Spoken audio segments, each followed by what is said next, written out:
ngicela ukuthatha leli thuba ke since sengichazile ama-icons ukuthi ngiphinde ngamukele i-guest yethu, ngiphinde ngamukele nabasihambele as well eklasini lanamhlanje.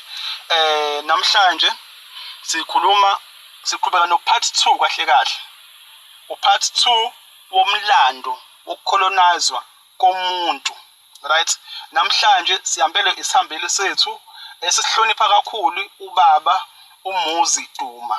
Odume kakhulu ku-TikTok ngelika Vuka Africa.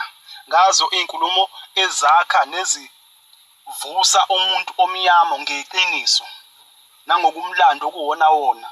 Aphinde futhi na ku-YouTube atholakale khona as uVuka Africa TV, right? So ngizocela ukuthi ngiqale ngithathe leli thuba leli ukuthi ngindlalele.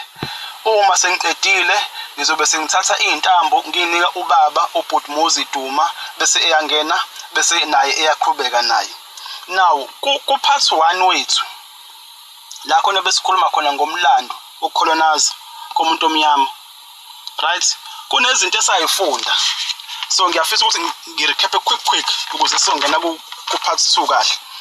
Number 1, sathola lapha ku-part 1 ukuthi abelungu ngesikhathi befika into eyabanika amandla noma eyabanika lento ekuthiwa leverage, bathumela izinhloli ukuthi ayizohlola ukuthi siphila kanjani, ukuthi amandla ethu akuphi, senza kanjani.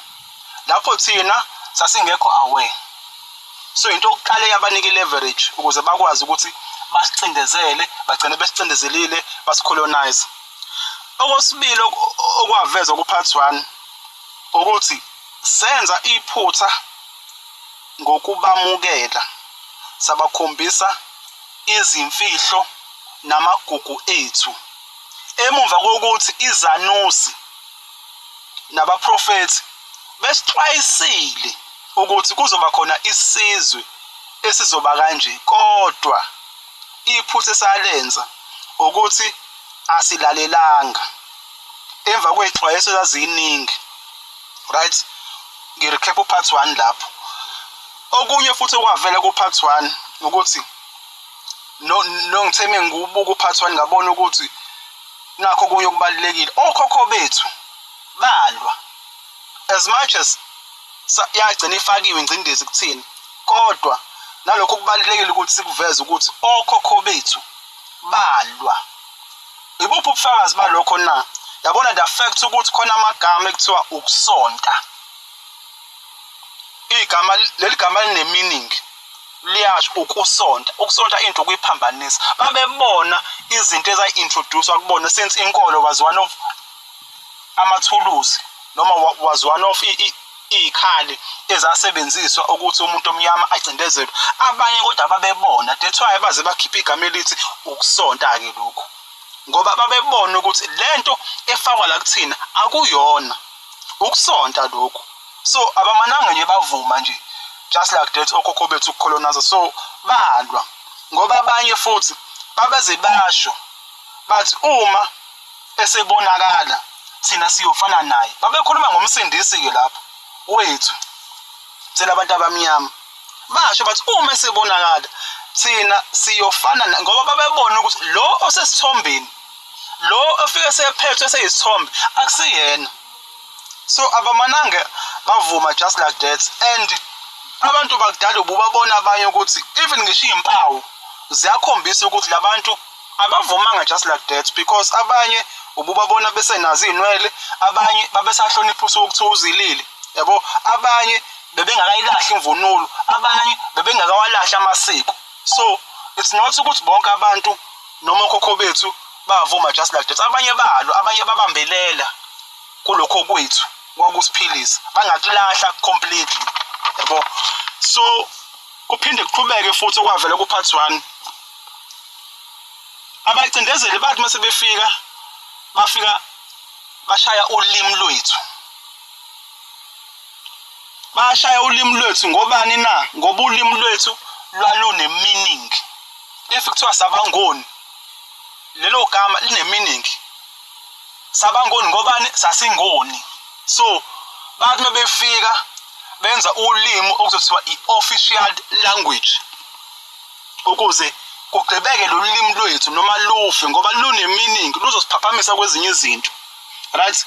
Enye indlela abalishaya ngalo ulimi lwethu wazi i-education.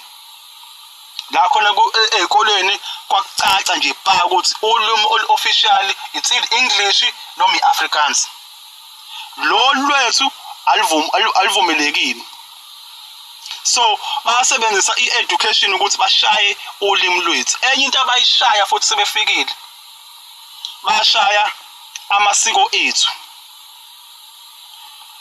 ayesiconnecta nomdali wethu. Yindaba nabashaya amasiko ethu bashaya ulimi lwethu.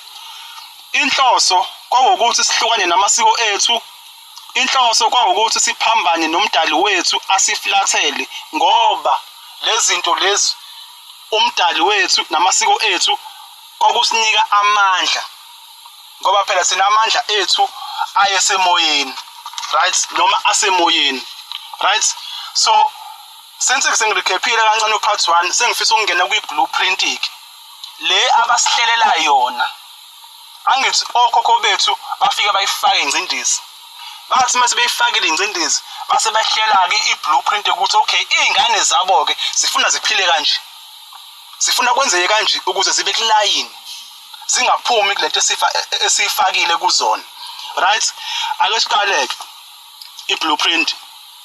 Bathi lana bakhuluma ngathi bathi bahlukanise othandweni abanalo ngabo bebonke. Kusho ukuthini lokho na? Uma sihlangene sabantu bathi into yokuqala kumele ukuthi yenze bahlukanise othandweni abanalo ngabo bebonke. Bakwenza kanjani na lokho? Bakwenza ngama-positions. Tokuqala nje thatha oyedwa kubona uyomfaka endlini akwazi ukungena endlini, akwazi ukungena endlini ahlale nawe lapha noma nje umnika isikhundla. Uma usuwenza lokho uthando abanalo ngabo luzophazamiseka uma sebelola lesikhundla lesi. Into yesibili abayenza ukuthi bahlukanise othandweni esinalo ngathi sisonkana wazi i-division through amasonto. Vula amasonto amaningi. Division. Enye into abayenza futhi ukuthi bahlukanise othandweni esinalo ngathi sisonkana ipolitiki. Vula amaqembu amaningi. Sikhuluma nje ukuthola ukuthi emndenini akuzwana. Yini na sihluke ngeinkolo. Ukuthola ukuthi emndenini akuzwana. Yini na sihluke ngezamaqembu ezepolitiki.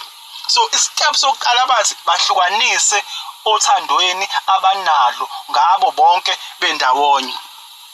Right? Lokho kuzodala ukuba luphele noma lunciphe uthando. Ngobani ludalwa ukuthi ababoni ngasolinye. Right? Okwesibili abakuveza bathi uma bekhula ngokwanele ukuthi baqonde ukuthi bangobani baphoqe kwisystem ezobafundisa ukuthi akulungile ukuba wena ukuba ube uwena if kuukuthi ukuba uwena kuhlukile kulokhu okuvumelekile. Into yesibili abasifundisayo not bafundise futhi baphoqe ukuthi akulungile ukuba uwena if kuukuthi ukuba uwena kuhlukile from lento le ejwayelekile enormal. Nanibona ukuthi okhokho bethu babefaka amabheshu nani namasiko bese kuthiwani akulungile lokho. Babe bayibona kodwa manje bese kuba khona impoqo ukuthi akulungile lokho ngoba kuhlukile from lokhu okuyikona okujwayelekile, which was i-Western education noma i-Western colonization le abayifaka kuthina nenkolo abayifaka kuthina. Right? Siphinde siqhubeke futhi. Okwesithatha abakuveza bathi badide ngokudalwa noma ngokwakhiwa kwabo khona bezokucabanga ukuthi ukuzishintsha kuyimpendulo yokujabula kwabo. Badide ngokudalwa kwabo khona bezocabanga ukuthi ukuzishintsha kuyimpendulo yokujabula kwabo. Nangempela leyo nto till today kunomuntu obuka inwele zakhe ayibuke ezinto engalungile, as into eyihlazo. Lento yafakwa kancane, yaqala ngene ezikoleni. Wawuthi umuntu einwele kuthiwa zi-untidy, gunda lento esekhanda, yabo. Namhlanje sikhule sigunda nje nathi, gunda nje phela nje inwele nje into ongayifuni kabi ngobani into ebibukeka as into engalungile, yabo. So bayasho ke labathi badide ngokudalwa noma ngokwakhiwa kwabo, khona bezocabanga ukuthi ukuzishintsha kuyimpendulo yokujabula kwabo. That is point number 3. Point number 4 wale blueprint uthi bahambe izikhungo zolwazi ezigxile olwazini obanika lona kuphela. Izikhungo zolwazi ebesihamba noma esihambayo, ulwazi esinikwa lona oluvela kubona kuphela. Benze baye khona from the age 5 baze babe badala, bese uyabahlola noma ubatheste ukuze ulwazi obanika lona lube iqiniso labo. Okusho ukuthi le information musunikwe yona kule zikhungo zemfundo, bese uyathestwa, ubhala itest, bese uyayiphasa leyo test. Lo information izoba yiqiniso kuwe eziphambanisiwe. Siningi izinto esifundile ezikhungweni zezemfundo ebesitshela ukuthi zamaqiniso kade ziphambene. That's why namhlanje sila eclassini, because sifuna iqiniso. Siphinde siqhubekele phambili. Elinye ipoint elivele kule blueprint ethi banike incazelo kuyo yonke into ukuze bangabi nethuba lokwakha owabo umqondo ngalomhlaba. Kumele kube khona incazelo yayo yonke into, bangalitholi ithuba lokuthi bayicabangele ngokwabo ukuthi babone lo mhlaba ukuthi kanjani, uyisema kanjani. Siqhubekele phambili futhi ethi number 6, bathethise ubahlaze uma beveza umbono ophikisa owabaphathi babo. Ubukubone nje esikoleni, awukwazi umphikisa uthisha esikoleni, awukwazi nanoma nguphi nje umphathi wakho nje kumele ehlezi right. Bathethise ubahlaze uma beveza umbono ophikisa owabaphathi babo. Siqhubekele phambili. Number 7, lokhu ubakhumbuza ukuthi okhokho babo babekhohlakele kanjani to each other kudala, and kusakaze noma broadcast, kusakaze ukuthi bakhohlakele kanjani to each other. Manje kukhulunywa ngathi lapha ku broadcast ukuthi bona ke nabo bakhohlakele kanjani to each other. Uphinde futhi ukusakaza ukuthi okhokho babo babekhohlakele kanjani to each other. That was point number 7. Point number 8, bathi kwi blueprint yabo bakhombise okubi nokubuhlungu kodwa ezindabeni, leto kuthiwa indaba, ezindabeni khona bezohlala ngokwesaba and bacabange okubi kodwa ngesizwe sabo. That is point number 8 kwi blueprint. Point number 9, banike ama-idols labantu laba bayita noma bayithenjwe, right? Banike ama-idols anobuhle be-fake bese uyawasebenzisa njengesibonelo esihle esiveza noma esivela as umuntu o-perfect ukuze bezoquestiona ubuhle babo bendalo. That's point number 9. Point number 10, akha izinkundla zokuxhumana ezi-addictive ezizobarenka ngokuthi balandelwa abantu abangaki ukuze babeke ukubaluleka kwabo enambeni yabantu ebalandelayo. and banganeliseki. Ngiyacabanga ukuthi sazazi zonke lezo inkundla lezo nje ngeke ngisazisho, right? Siqhubekele phambili.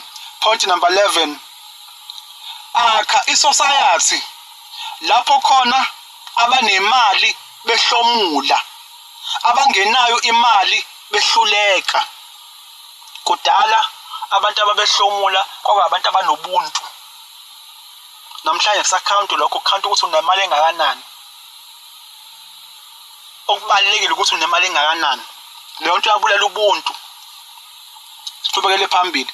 Point number 12, enza bagxile emalini kodwa kwenze kube nzima ukuyithola imali ukuze bahlale begcilazekile. Now ake singene kule yemali ke. Bathi enza bagxile emalini njengoba sisuka sisebenza sigijima nje ekseni sihleli bumper to imoto ijahana kunje sijaha imali, right? Uthi kodwa kwenze kube nzima ukuthi bayithole ukuze bahlale begcilazekile. Into yokuqala nje abasigcilaza ngayo i-currency. Kanjani na? Yabona, if sithatha 1000 wabo abacindezeli bethu, obani abacindezeli bethu siyabazi, oBrithani, obani bahlangene bonke phesheya, nje semncane basha, kodwa yilabo abaphesheya. If uthatha i-currency yabo uyi-comparison nathi, ake sithi for example i-dollar, thatha i-dollar uyi-comparison ne-rand, $1,000 musuza nawo la ezweni lethu eSouth Africa, lo 1000 kumele ukuthi u-times kangaki ka-22. Usungabala ukuthi imalini. U-1000 wabo mebefike nawo la ezweni lethu njengoba kulula ukuthi bangene baphume, u-times ka-22, okusho ukuthi kubona imali ibaningi kubona, kuba lula ukuyithola kodwa kusena kuba nzima. Bashange currency. Siqhubekele phambili. Bathi number 13, bathaxe. Ukutaxwa ke le mali edonswayo awubuzwa, iyadonswa. Bathaxe ngazo zonke indlela ongazithola, bese uyabatshela ukuthi kuzosiza bona ukuze bangacabangi kabili uma sekumele bayikhokhe leyo tax. Utax emsebenzini ithi ngena nje imali babe beyigemfula, uyothenga nansi tax apply la. Siqhubekele phambili. Number 14, bathi thatha isikhathi sabo esiningi namandla abo amaningi esontweni, that means insukwini ezo7, kodwa banike izinsuku ezimbili zokuphumula ukuze bajabule bangalwi nesystem. That's point number 14. Ukuboneka mokulesihlanu ukuthi sijabula kanjani, so sithi hawu weekend, hawu siyophumula. That's why singalwi nesystem. That's why singabona ukuthi sigcila kahle lana. Sikhululekile kulo 2 days wokupolice ukuthi asibapholisa ngalo 2 days, right? Qhubekele phambili.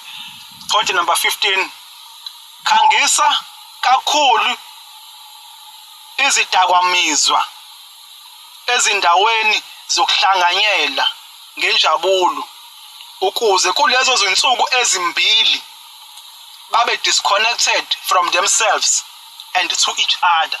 Even if sebekunika lo 2 days, bakhangisa kakhulu izidakamizwa ukuze ngalo 2 days uthi musiphuzile ube disconnected from yourself and from each other.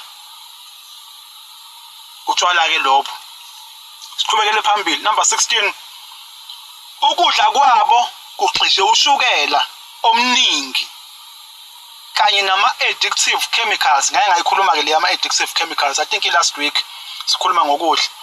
Ukudla kwabo kugxishe ushukela omningi kanye nama-addictive chemicals, bese ukwenze kube cheap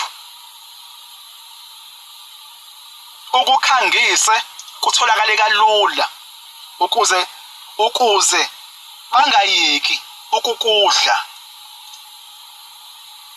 Bese ukuthi lezi ezinempilo ziyabiza, lezi ezesigule sayo ezinoshukela omningi zishibhile futhi zitholakala kalula. That's why even ngisho ezitolo umoya okhokha uthi musuya lapha ngasethilini khona ufisa ukungena nje la.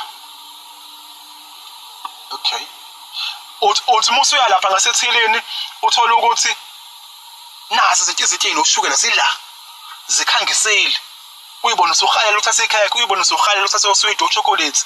Ngobani? Kuyakhangisa, kuhlobisiwe futhi kahle kamnandi. Right, ake siqhubekele phambili. Point number 17.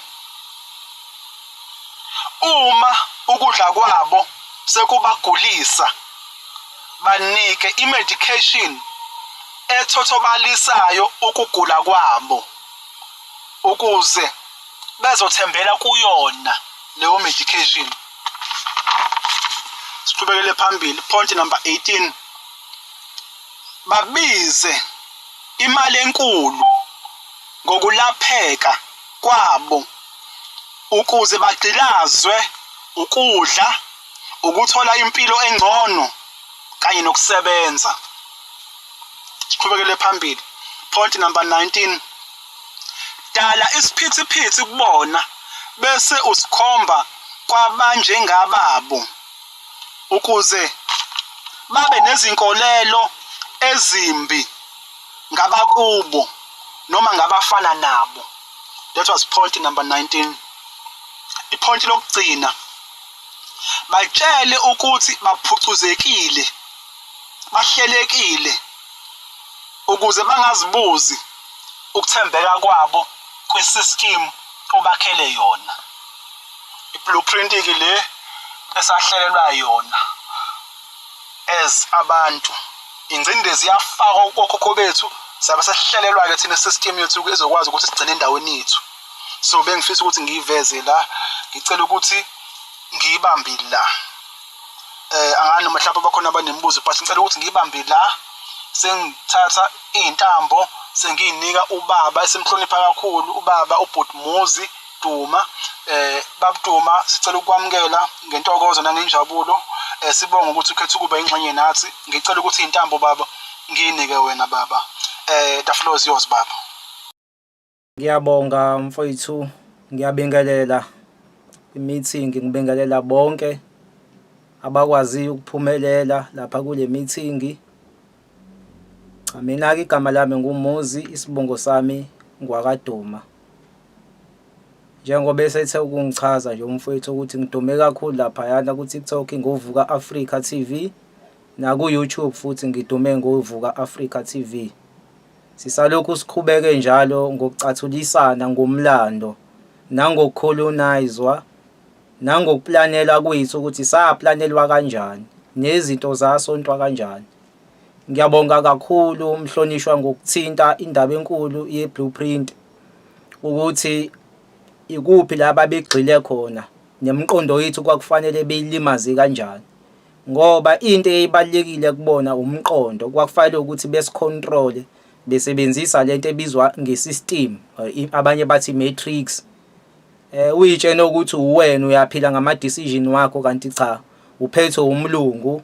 Uyena okucabanga okwenzayo ukuthi cabangani nge-TV na njengoba sekhulumela mfethu ngemedia.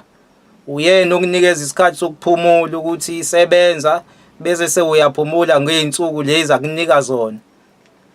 Yonke into akunikeza wona ukudla, uyena okushayela umthetho ukuthi idla kanje, yini okufanele uyidle, yini ongafanele uyidle. Siyazi ke sonke njengoba umfowethu eseke wachaza wathi hayi bakwenza kwashipa lokudla lokhu abakwaziyo vele ukuthi kuyinkinga. Kwathi lokhu okunomsoco ngendlela okungconywana bakubizisa. Bayazi ke vele ukuthi basibambile nangemali futhi ngoba bebesenza ukuthi sibe yiqila zabo, okusho ukuthi uzokwenza imali enkulu yena efemini njengoba kuye kwenzeke benze imali enkulu, thina bese besinikeza imali ezincane basikhohlise. Bese uyahamba Nkosi yami uyofuna lokho kushibhile. Kanti manje lokho kushibhile kona abakwakhile futhi kuyisystem yabo ekuthenini ugule. Mase sewugula futhi baphinde bazokwakhela odokotela namakliniki ukuthi mawusugula uphinde ubuyele kubona futhi le mali lena uyibuyise lapha yana kubona. So ngiyabonga kakhulu ngokuthi uyiveze mfowethu le blueprint. Ibalekile kakhulu ukuthi sazi ukuthi sifike kanjani lana sikhona namhlanje.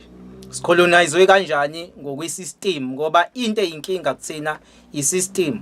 Ingakho nomuntu onsundu methu uyazama Nkosi yami uyapaquza uyakacindezelo womunye umuntu onsundu ngoba yafakwa lento ukuthi asibe isizwe esophelela ubuntu sicindezelane siyisodwa. Bazokwenza ngani ukuthi bakhukhumalisa oyedwa nje bamthathe labamgqokisa isudi nothayi bese ethi ukusondelana nomlungu bese yabuya gqilaze wena. Uma esebuya lana esehlala nomlungu lapha uyena ozokudayisa kumlungu. Ensundu efana nawe ekudayise bani kumlungu ngoba manje useyibona engcono ngoba enikezweni isudi nothayi. So zonke lezi zinto bebezakha bona ekuthenini bayazi vele ukuthi mabeyifakile lento sizoba isizwe esifile. Babuye futhi basakhele nefashion nakhona futhi ukuthi asibuke lapha ku TV impilo bese beveza lempilo yakhona ngale nkathi ubuka wena uzobuka lapha lezi zinto oyibuka ku TV na umqondo wakho bese uyawuthumba ufuna ukuphila le yampilo leyana oyibona lapha yana ku TV okusho ukuthi nomqondo wakho bayawucontrola futhi. Ngiyabonga kakhulu ukuyiveza nje ibalekile leyo ngiyabonga kakhulu ngiyajabula ngokuthi uyiveza. Namhlanje ke sizobe sibheka udaba olujulile kakhulu ngoba sizobe sibheka futhi ngokucolonize kwethu nangamabhoda ukuthi afika kanjani lamabhoda lawa njengoba namhlanje sino Zimbabwe sino Mozambique siphinde futhi sizoba no South Africa siphinde sizoba na wonke lamazwe lawa esekhona ngoba uma sijula ngokumlando wethu eAfrika bengekho amabhoda. Uma sekuthiwa sesikhuluma ngomlando waseAfrika kuqala bengakafika abelungu bengakacolonize lamabhoda ubekade engekho. Umuntu ubekwazi ukusuka lana eSouthern Africa aza weyishayela lapha yana kulelizwe namhlanje abalibiza ngokuthiwa iGibhithe. Ehambela ngeenyawo zakhe emethanda ehambela noma ingane lento ahamba ngayo mesebenzisa ikebe ngoba izona ebeyisebenza kakhulu lento yemkhumbi kuqala yona transport ebisetshenziswa kakhulu ke leyo yemkhumbi yebehamba ngemfula lapha yana nangolwandle bekusebenza lona kakhulu ngoba nabontu abayikhonja mabefika lana bevula phesha bebesebenzisa yona imkhumbi yabo. So ebengekho kamabhoda lana besikwazi ukusuka nje siyele noma ikephi ngoba besingabantwana babantu sonke sasiyinto eyi1 siphila ngeubuntu ekwazi umuntu ukusuka lana ayiyele kwenye indawo ajatshulelwe kuphilwa nje ngobuntu. Indaba yokuthi kune passport hayi bingekho la eAfrika umuntu behamba afike noma ikephi kodwa bagcine behambile ke emva kwesikhathi then base befaka kamabhoda njengoba namhlanje sibona sesingaphansi kwencindezi yamabhoda.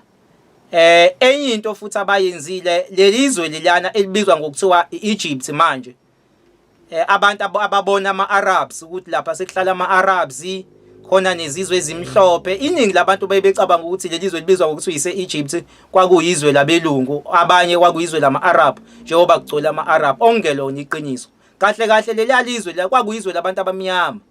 iAfrika ibikade iqala la eSouthern Africa ize izorawonda lapha kulelizwe namhlanje abalibiza ngokuthiwa uIsrael leli selibizwa ngokuthiwa ikwa-Israel. Kwangekona kwa-Israel lapha sizwe sakithi igama laleli yalizwe lana kwakuyi-North East Africa. Abanye babelibiza ngokuthi tectonic plates of Africa kwakuyingxenye yezwe elalibukeka kusengathi liqhelile kodwa kwakuyizwe la eAfrika. Kwakuyizwe lapha elifana njengeMadagascar. Bebona abantu iMadagascar bekade kuyizwe la eAfrika hlala abantu abamnyama. No-Israel ke kwakuyizwe likanjalo elaliyingxenye yalana eAfrika. Nombuso ophila laphana kwangaphili ama-Arabs nama-European njengoba senibona namhlanje. Nase-Egypt futhi kwangaphili ama-Arab nama-Europeans. Abelungu bebevela laphayana eEurope. Ama-Arab ebevela laphayana ezweni elibizwa ngokuthiwa ise-South Arabia lapha kuleli lizwe lelingalena kwi-map uma uguglisha nje i-map yalana eAfrika ufika ukuthole lokho kunezwe elibizwa nge-South Arabia bese sekuzoba i-Europe.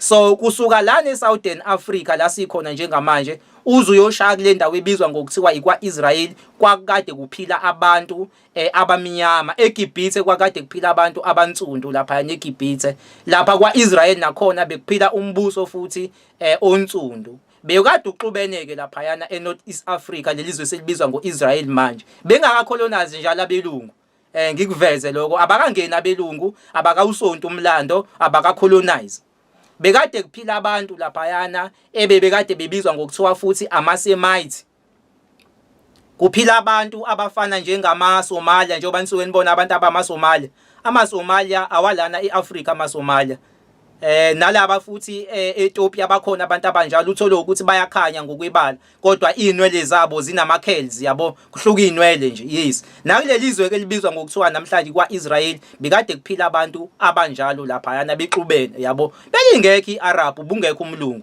bekade kuphila lapha yana amaSemite uphila nabantu abantsundu angani amaSemite ke nakhona kwakuwabantu abade bempofu becishe befane nama-Arab kodwa babengewona ama-Arab kodwa babecishe befana babekhanya labo bantu labo bantu kodwa ke njengamanje njengoba kwagcine ngena ama-Arab ibona abagcine bereplacewe ama-Arab mase sekwenziwa lento ye-region change ngoba lesizwe masocolonizer siyake sifike umlando usushintsho bese siyawuphendukezela wonke namazwenu futhi siyafike siwashintshe sifuna ukwa-owner bese sifaka abantu abathandwa yibo benzela ukucima nje umlando wenu nokuntshontsha imlando yenu sona ke iAfrika bekade iyodwa iqala la iziyofika le kulelizwe ekuthiwa iNorth East Africa eselibizwa ngokuthiwa uIsrael namhlanje ebengekho amabhoda bekade kuabantu ababodwa laba abeyusuyisukela uhambe uyiyele lapho uphinde ubuye uhambe uyiyelele uphinde ubuye kungekho nkinga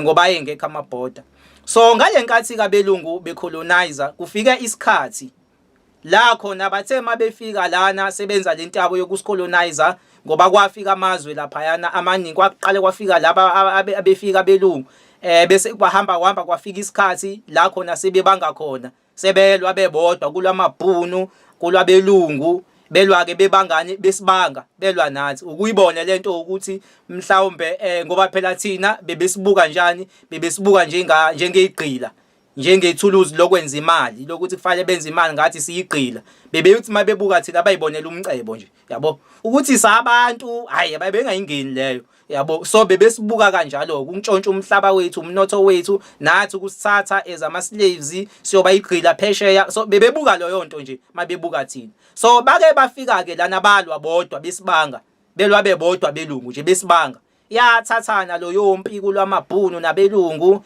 balwa nje impela isikhathi eside hey kwabonakala ukuthi no hey lento esilokhu silwa sibanga ngelinyanga kwakuba nenkonfa abazenza abaxoxisana ukuthi no lento esilokhu siyenza silwa sibanga labantu vele baningi bala eAfrika why isilokhu sibangana nalabantu okungcono asiqhamukeni nedili yokuthi sihlukaniselane bona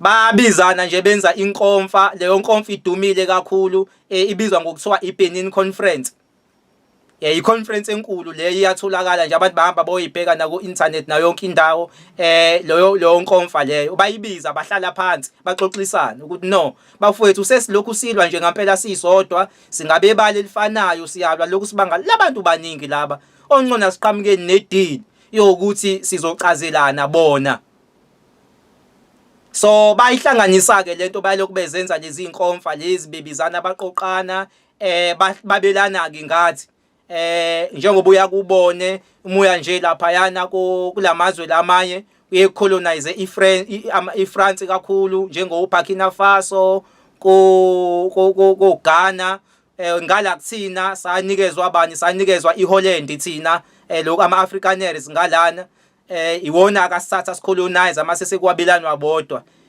abanye banikezwa iPortugal njengala eZimbabwe banikezwa iPortugal bona ingakho ulimi lakhona olukhululwa kakhulu abacolonizwa ngayo kuyisiputubezi bakhuluma kakhulu isiputubezi yes ngoba bacolonizwa ulimi lolu lale ePortugal yes bacolonizwa amaputubezi khona ingakho ke bekhuluma isiputubezi la kuthina ingakho ke kwakungene kakhulu lento yesingisi neAfrikaans ngoba thina sasinikezwe wona ke lezi zaseHolland ama-Afrikaners so benza lo mkhuba ke loyo ukuthi bayabelana ngathi lezizwe zonke zaseEurope ukuthi wena nizothatha laba nithathe laba ila sekusuka khona ke sebebuya ke sebezosilanda sebezosenza igqila ke manje sebesithatha nomnotho wethu sebewudla ke sebewuthatha sebalene ngathi ke sebehlangene kwinkomfa. So yonke lento yamabhodi sibonayo thina namhlanje ukuthi hayi lento yayikade iveli khona no yayingekho. Africa nje yayikade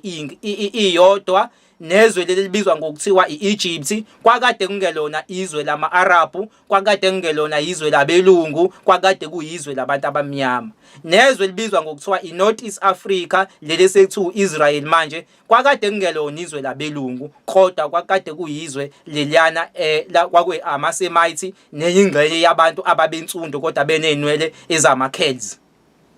Lana ke eEgypt khona njoba sengishilo ukuthi mabe colonize ontaba kayikhonja bafike banibulale. Uma benibulala umlando bayawuntshontsha bahambe nawo bese beyahamba beyuguqula beyoqala kabusha.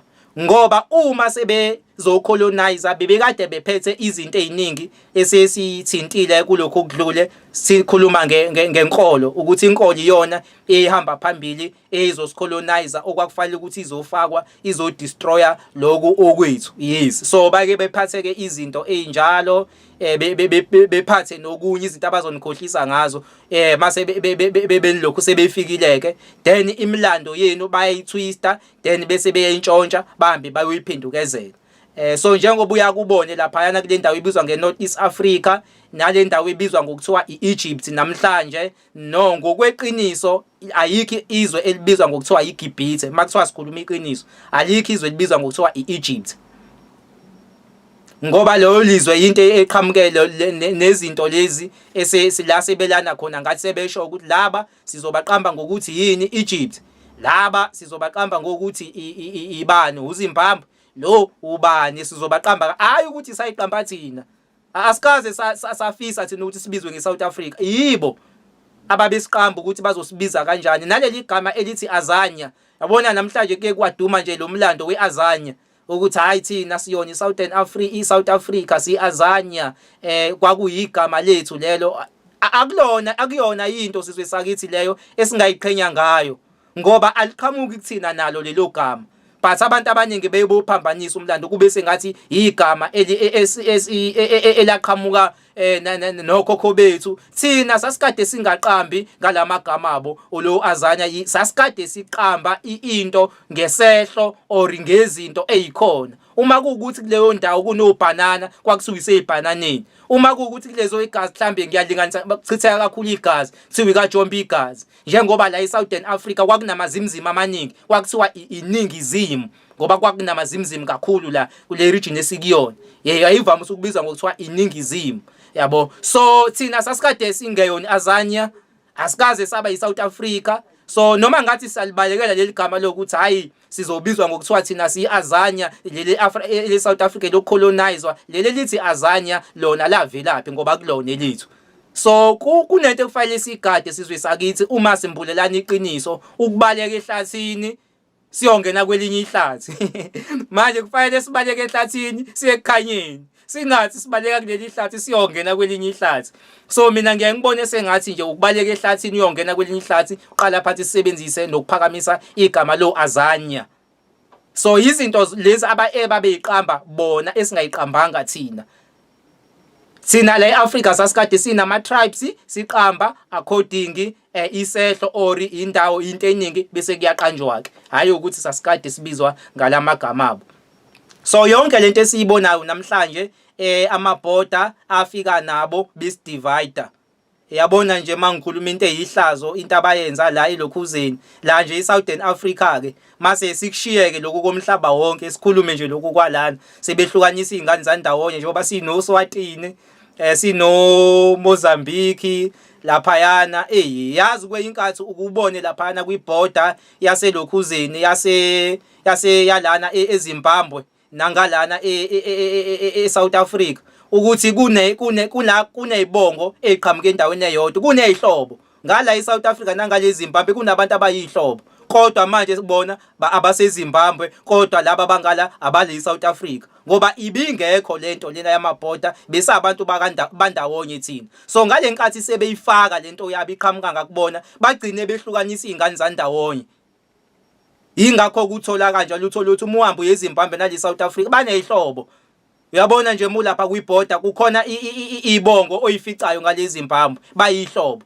Kodwa ngenxa yokuthi abelungu bafaka amabhoda namhlanje masikhuluma thina ngeZimbabwe sikhuluma sengathi hayi sekuumuntu wakelinyizwe kodwa mangase njengamanje uyiprove lento engishoyo uye lapha ufika uthola ukuthi hawo kunabantu abayihlobo lapha yana ngoba vele babevele behlukanisa izingane zandawonye befaka lamabhoda lawo.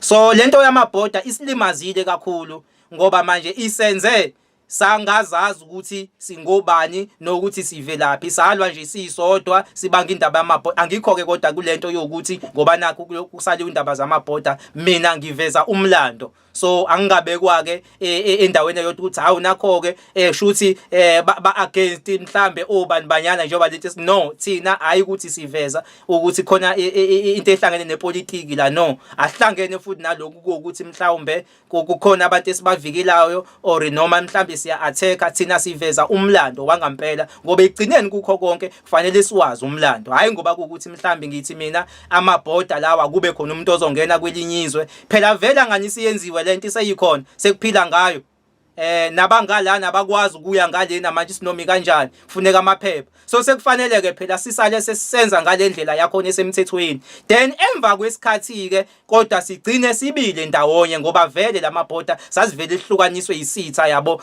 ithini ekufanele sizakhe thina as abantu bakithi abantsundu ukuthi bahlangane bona bese belwa nesystem bayinqobe eqala and then bese kuyimana ke bevula ngokusemthethweni amabhoda ngoba into kahle kahle eshaya uthina sishawa isystem iyona lesicindezela hayi ngoba singenamali hayi ngoba hlupheka kodwa kwathiwa asolanjiswa ngepolitiki sicolonize ngepolitiki bese kuphakanyiswa abantu abathile njengoba umfethu echazile ukuthi ipolitiki yezinye zezinto eyas-destroy angani uyabo so lento leni iyasidinga ekuthenini thina siyiqhubeke okwamanje kulungiswe lolo lizwe lelo nelinye elilungise then emva kwesikhathi kodwa siyadinga ukuthi lento sigcine silungisile njengesizwe emva kwesikhathi not manje mase seyilungile izinto kodwa ngoba manje kusebenza lo mthetho wamapassport ubalekile ngoba phela ngeke ukwazi na ukusuka uye le Nigeria ngithi uyabo ngeke ukwazi ukusuka lana uye mhlambe ko Somalia ngeke ukwazi ukusuka la mhlambe uye lena ko Burkina Faso kodingeka ama passport angani uyabo so kufanele senze kube ifena ke yonke indawo mangena kungenwe ngama passport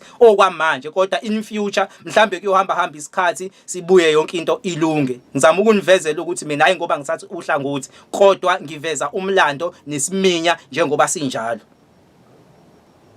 ake siqhubekeni ke nomlando ngoba njengoba beyade ngiveza ukuhlukanisa kwethu nokuntshontsha kwalamazwe ethu la engigxile khona nale ngifuna ukuya khona sizongena kakhulu ekuphanjanisweni imlando yabantu abamnyama nokuthathwa kwemlando yabantu abamnyama seyiswa eEurope sekubulawa izinto zabantu abamnyama njengoba sebebulale lokho kwethu sebeqhamuka nezinto eziqhamuke eEurope mangikhuluma ngezinto eziqhamuke eEurope ngikhuluma ngeChristianity nangalezi ezinye izinto abaqhamuke nazo sebesilethela zona yilapho la ngibheke khona kakhulu ingakho ngifuna ukukhuluma kakhulu ngeEgypt ngibavezela isithombe abantu no Egypt leni ibonayo namhlanje esekuvezwa sengathi nala embhalweni yabona umfunda iBhayibheli kuyikhulunyelwa ngeEgypt nje bese kuyikhulunyelwa ngeNorth East Africa lelizwe elingalena kwaIsrael uphinde kuthintwe kancane ukukhulunywe nje mase usujula kahle nawe sekuthiwa hlala phansi ufuna uyibuza umbuzo kungani abelungu bekhuluma la eBhayibhelini kanje la ngeEgypt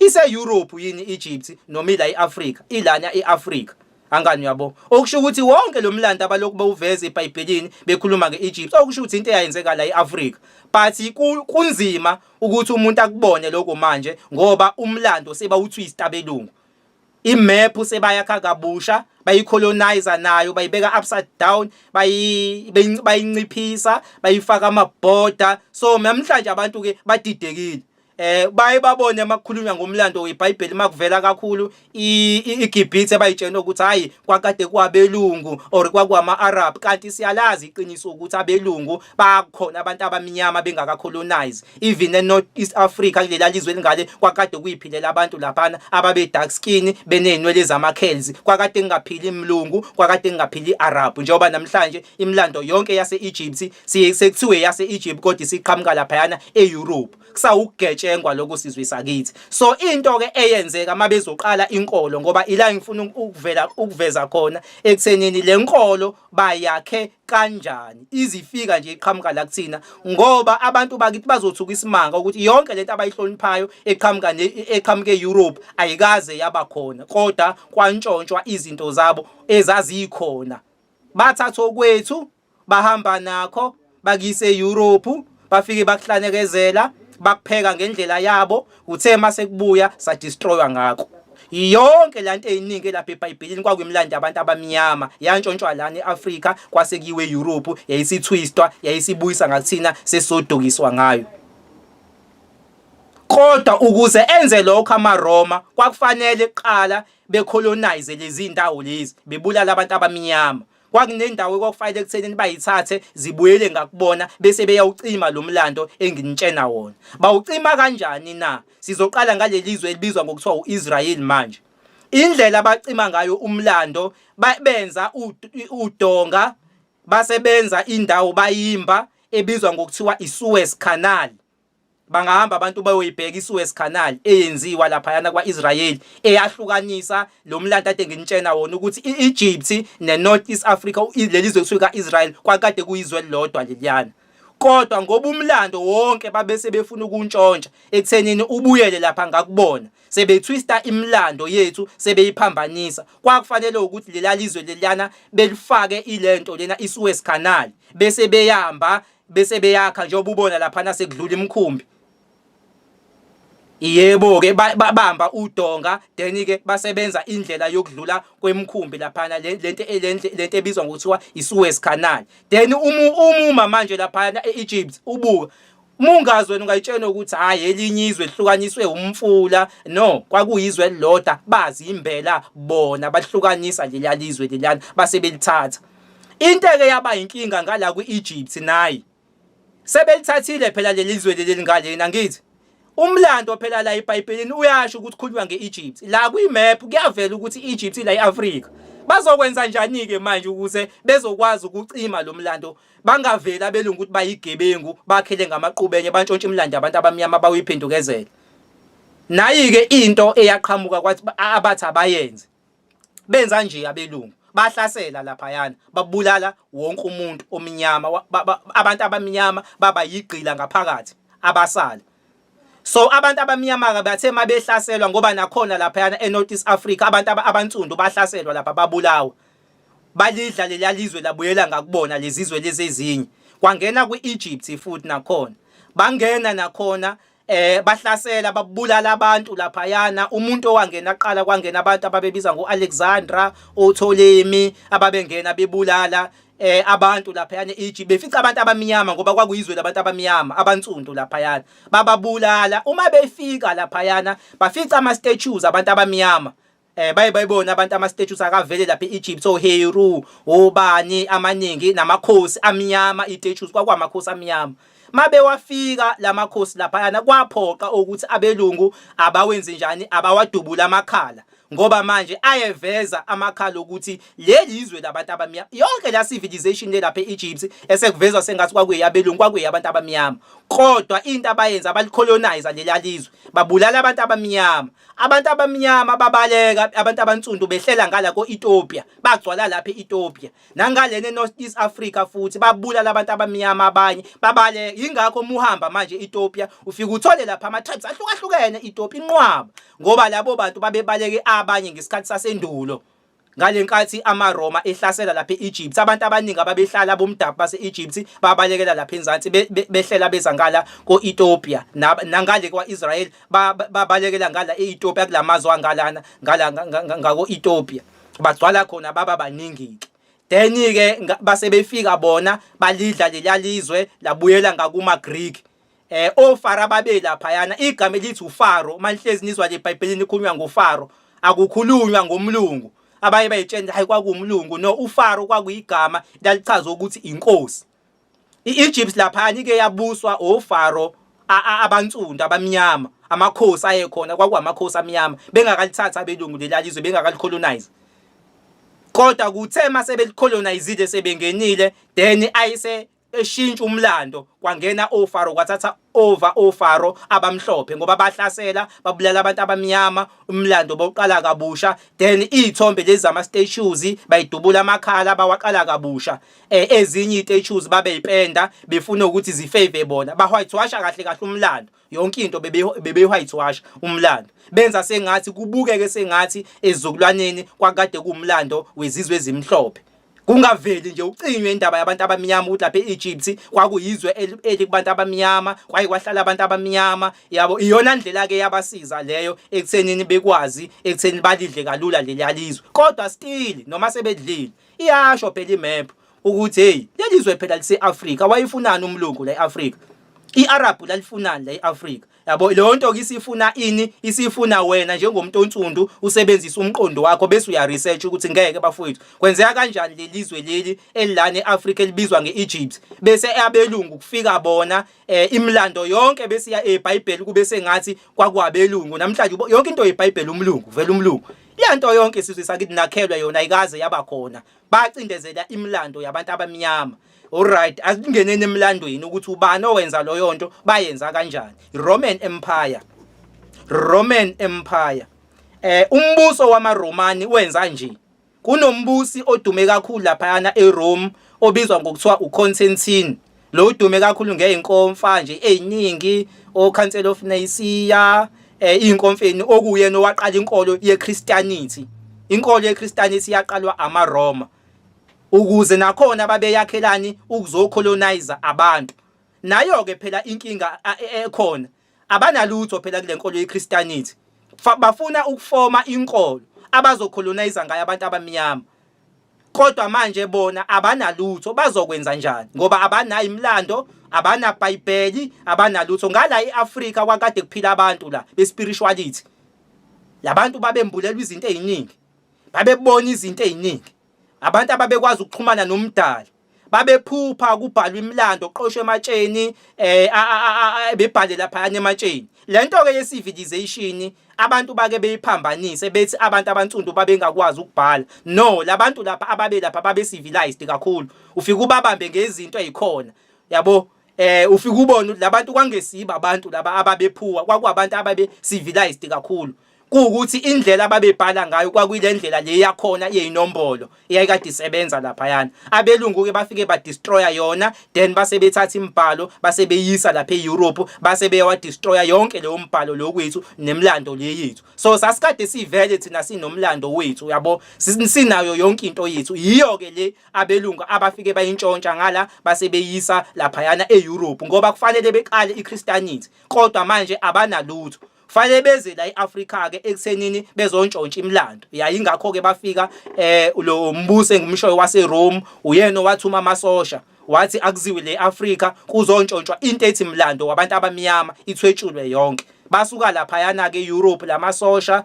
lo mbuso waseRome babeba iRoman Empire ke beyisatshwa ngokumlando wasendulo ibine enkulu yayisatshwa kakhulu yayibulala futhi so bebefuna ukubusa umhlaba ngalento ebizwa ngokuthiwa iRoman Dutch law kodwa manje le Roman Dutch law babefuna ukucolonize ngayo umhlaba wonke so iempire yeRoman Empire kwakufanele influence ke la emhlabeni wonke sibe ngaphansi kwamaRoma kweRoman Dutch law njengoba ke kwenzeke befuna ukusifaka ngaphansi kwereligious eyodwa befuna ukusifaka ngaphansi komthetho owodwa okuwumthetho okwakufanele uqhamuke lapha eEurope njengoba sisangaphansi kweRoman Dutch law iRoman Dutch law yayihamba neChristianity engaqhamuki kumdali ngalendlela abasho ngayo ngoba bona bake benze sengathi iChristianity ile eyayiqhamuka kumdali direct kanti iChristianity yasuselwa ezintweni zemlando eyayintshontshwe lana eAfrika yaseKemet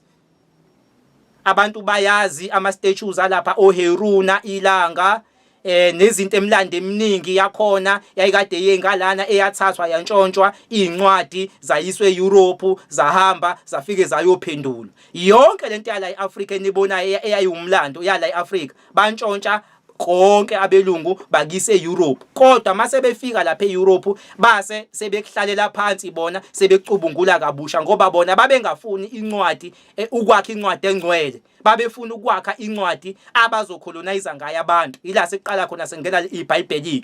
iBhayibheli njalo ngeke nguveze lomlando abantu bakithi bephatheke kabuhlungu masibatshena hayibo. iBhayibheli lapha sekuxubene amasiphoziso. Izinto eziningi zikhandwa ama-Europeans for ukubusa umhlaba amaRoma ngeRoman Dutch lona khona bezokwazi ukucolonize abantu. Izinto eziningi lapha eBhayibhelini sasizocolonizwa ngalo. iBhayibheli belihamba neRoman Dutch law into eyodwa le. Abantu bakithi bephatheke kabuhlungu ngoba abawazi lo mlando nathi sesiyawuveza nje kodwa abantu bayeke bethi into ebephathi bethi ayikho leyo nto ayikho inkolo ezosicolonize cha kuyiqiniso sizwe sakithi bazakhela bona ngisho iBhayibheli akekho uNkulunkulu waliphefumulela njengoba besho ukuthi ilaphefumulelwa uNkulunkulu kodwa abathuma amasosha beza lana eAfrika bafike bantshontsha imilando yethu bayisa lana eEurope futhi bahamba iAfrika yonke ke ngawuchaza lo mlando lona kulolu hlelo lami oludlule ngake ngakuveza lokho ukuthista kwezinto ngakuveza kancane uthi hayibo leli iBhayibheli abathi lingcwele abantu alikho ngcwele kodwa leli iBhayibheli lahamba kwantshontsha imilando yethu yaya kuthwistwa lapha phesheya basakhela izitori ilapho ke sekubuya khona lezi zitori zoGenesis ukuthi abantu bakhiwa indoda yomlungu zonke lezo zitori zabo sebesakhela izitori kabusha kodwa owethu umlando ngala ufika uchaze ngenye indlela ekutheni thina siqhamuke emanzini thina yebo asaqhamuke emanzini asikaze sabunjwa indoda yomlungu so kwakufanele becreate izinto ezinjalo ke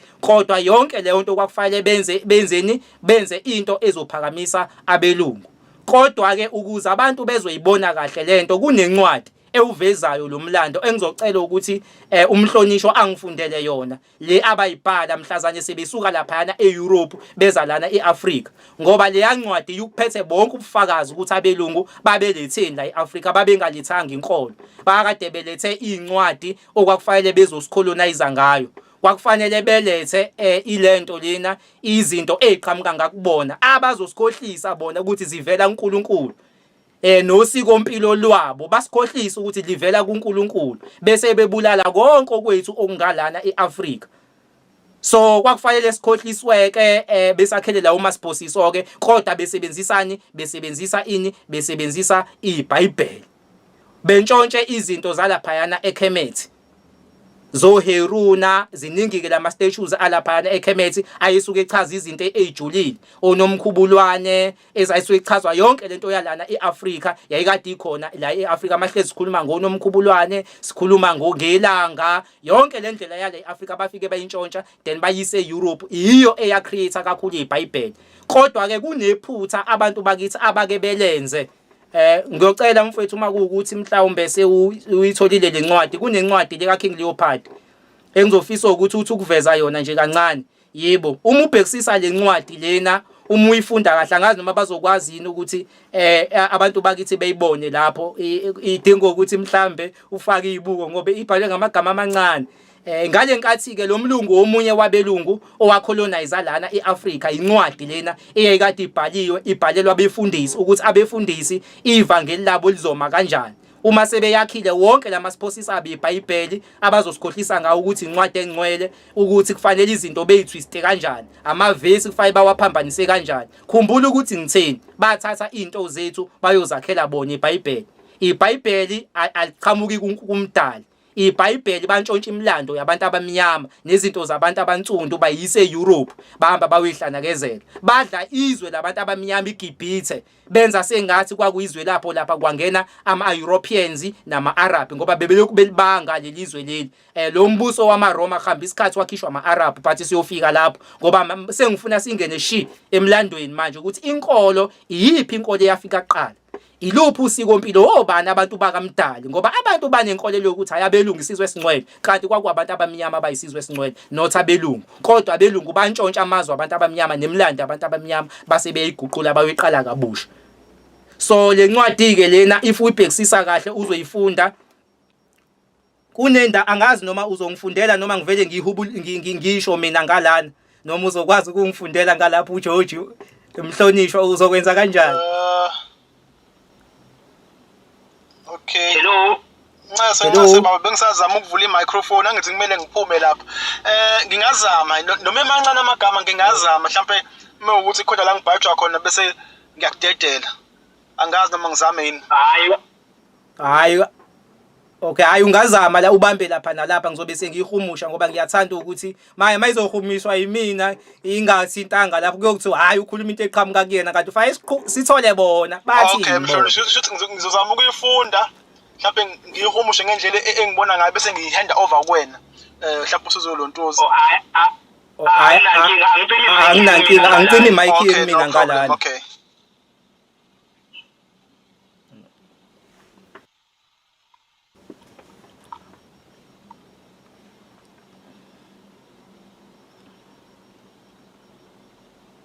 Okay, the letter from King Leopold II of Belgium to colonial missionaries go 1883.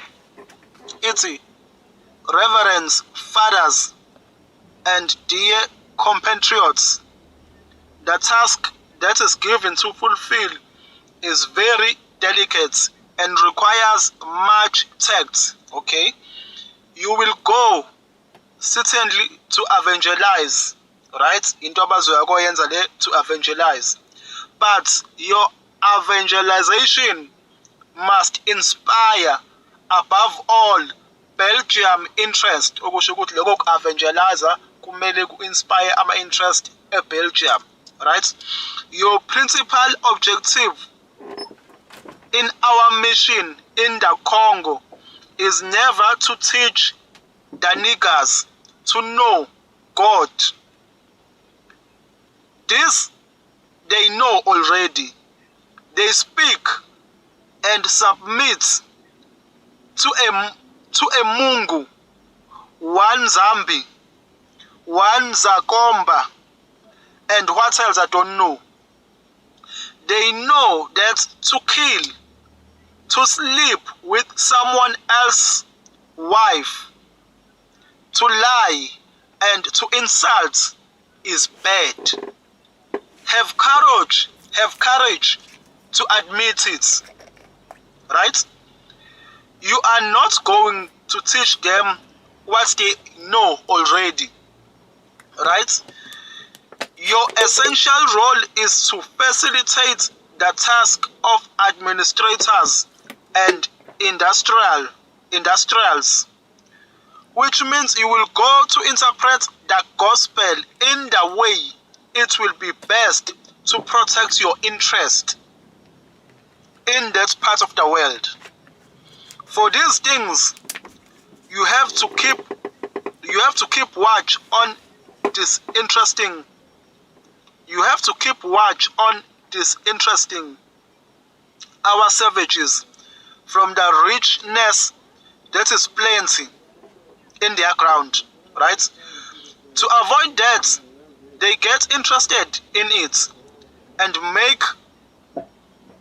make your murderers, okay, in brackets, competition and dream one day to overthrow you, okay? Your knowledge of gospel will allow you to find text ordering and encouraging your followers to love poverty. Okay, your knowledge of gospel will allow you to find text ordering and encouraging your followers to love poverty. Okusho ukuthi kumele kube khona ama-text agqugquzelayo na orderishayo ukuthi bayithande i-poverty, okay?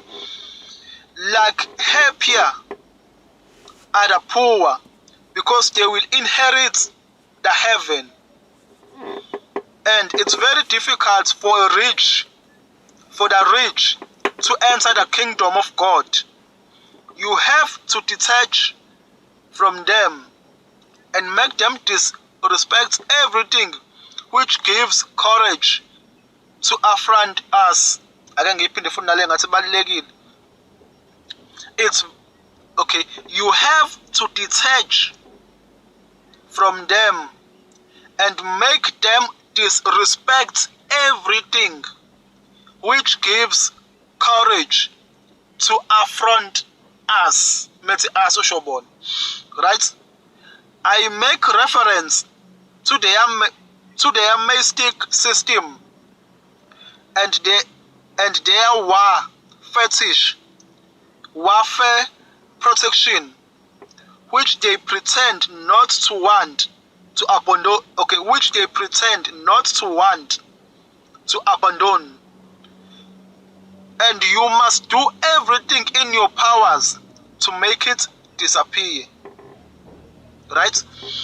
Your actions will be directed essentially to the younger ones, for they won't revolt when the recommendations of the priest is contradictory to their parents' teaching. The children have to learn to obey what the missionary recommends, who is the father of their soul. You must singularly insist on their total submission and obedience, and developing the spirits in the schools.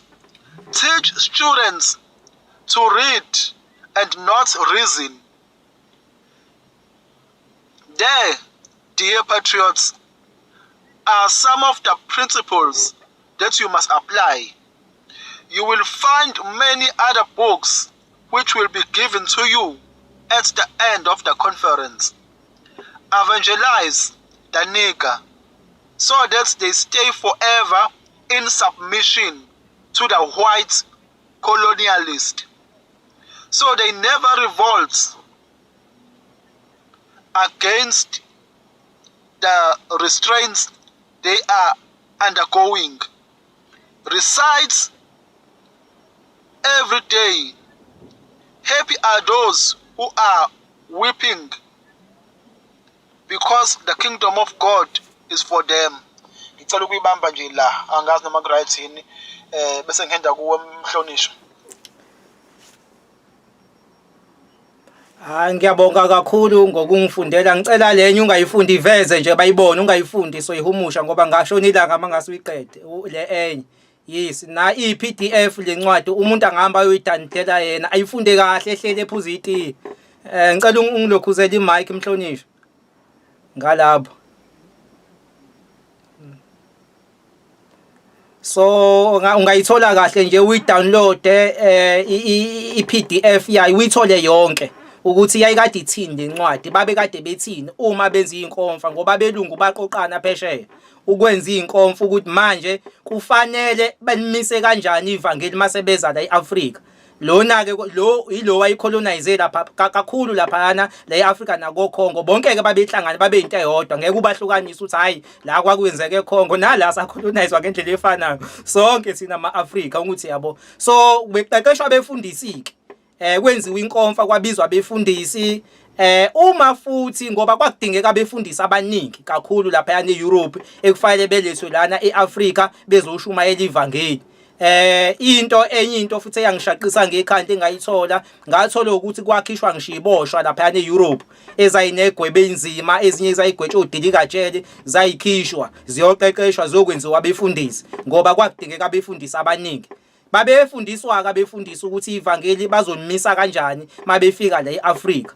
Umyalelo abanika wona oqala banikwe ekuthenini labantu laba already uNkulunkulu bayamazi and bayamhlonipha, futhi abantshontshe bayazi ukuthi ukubulala kuyisono, abantu bomthetho labayana, abantu bakaMdali.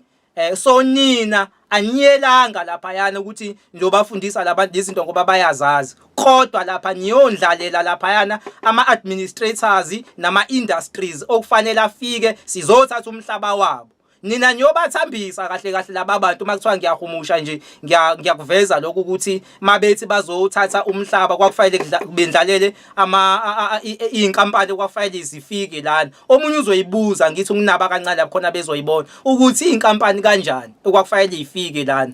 Inkolo izosebenza kanjani, izokwenza kanjani lokho, ingenaphi inkampani nenkolo.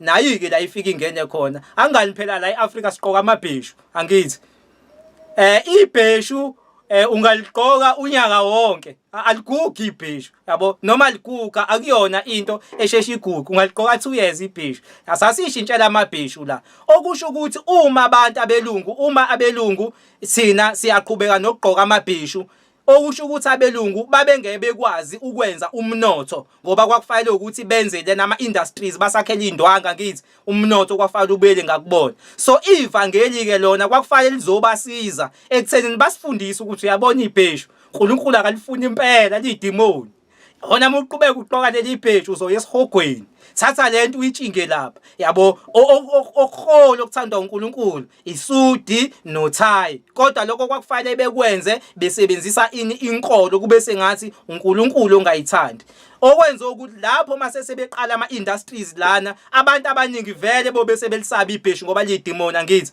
babe sebesebenzisa lokwabelungu okusho ukuthi abelungu babe sebethola ilento lena imali eningi bazokhona ukuthi benze imali awuyibuza umbuzo ukuthi ukube sayiqokela amabheshu ngabe unasi stress okuthenga ingubo angani yabo mangaka amabhlukwe owathengayo ngonyaka ingakanani imali oyiwestayo uhambe uyothenga ilento leni ingubo ukubelungu yabo lezi ngubo yisengaphi obani abaphethe inkampani ezinkulu ezidayisa ingubo zonke zase Europe bese siyayipatanisela Nkosi yami lezi ezikhona ke izitolo lezi ezincane ke awusibambela ama Hong Kong ke thina esihlophekelayo la ematafuleni Nkosi yami kodwa nakhona futhi akuvumelekile ngoba bafuna umnotho uyakubona angani yabo so kwakufanele ke ivangeli bezonjalo lizondalela yabo benza imali manje kodwa kwakufanele basabise eqala so le ncwadi ke wezama ukusho kanjalo ukuthi no laba bantu labayana already abantu bakamdali laba kodwa nina nyoba suse izintweni zabo mawuqhubeka nale ncwadi izisho ukuthi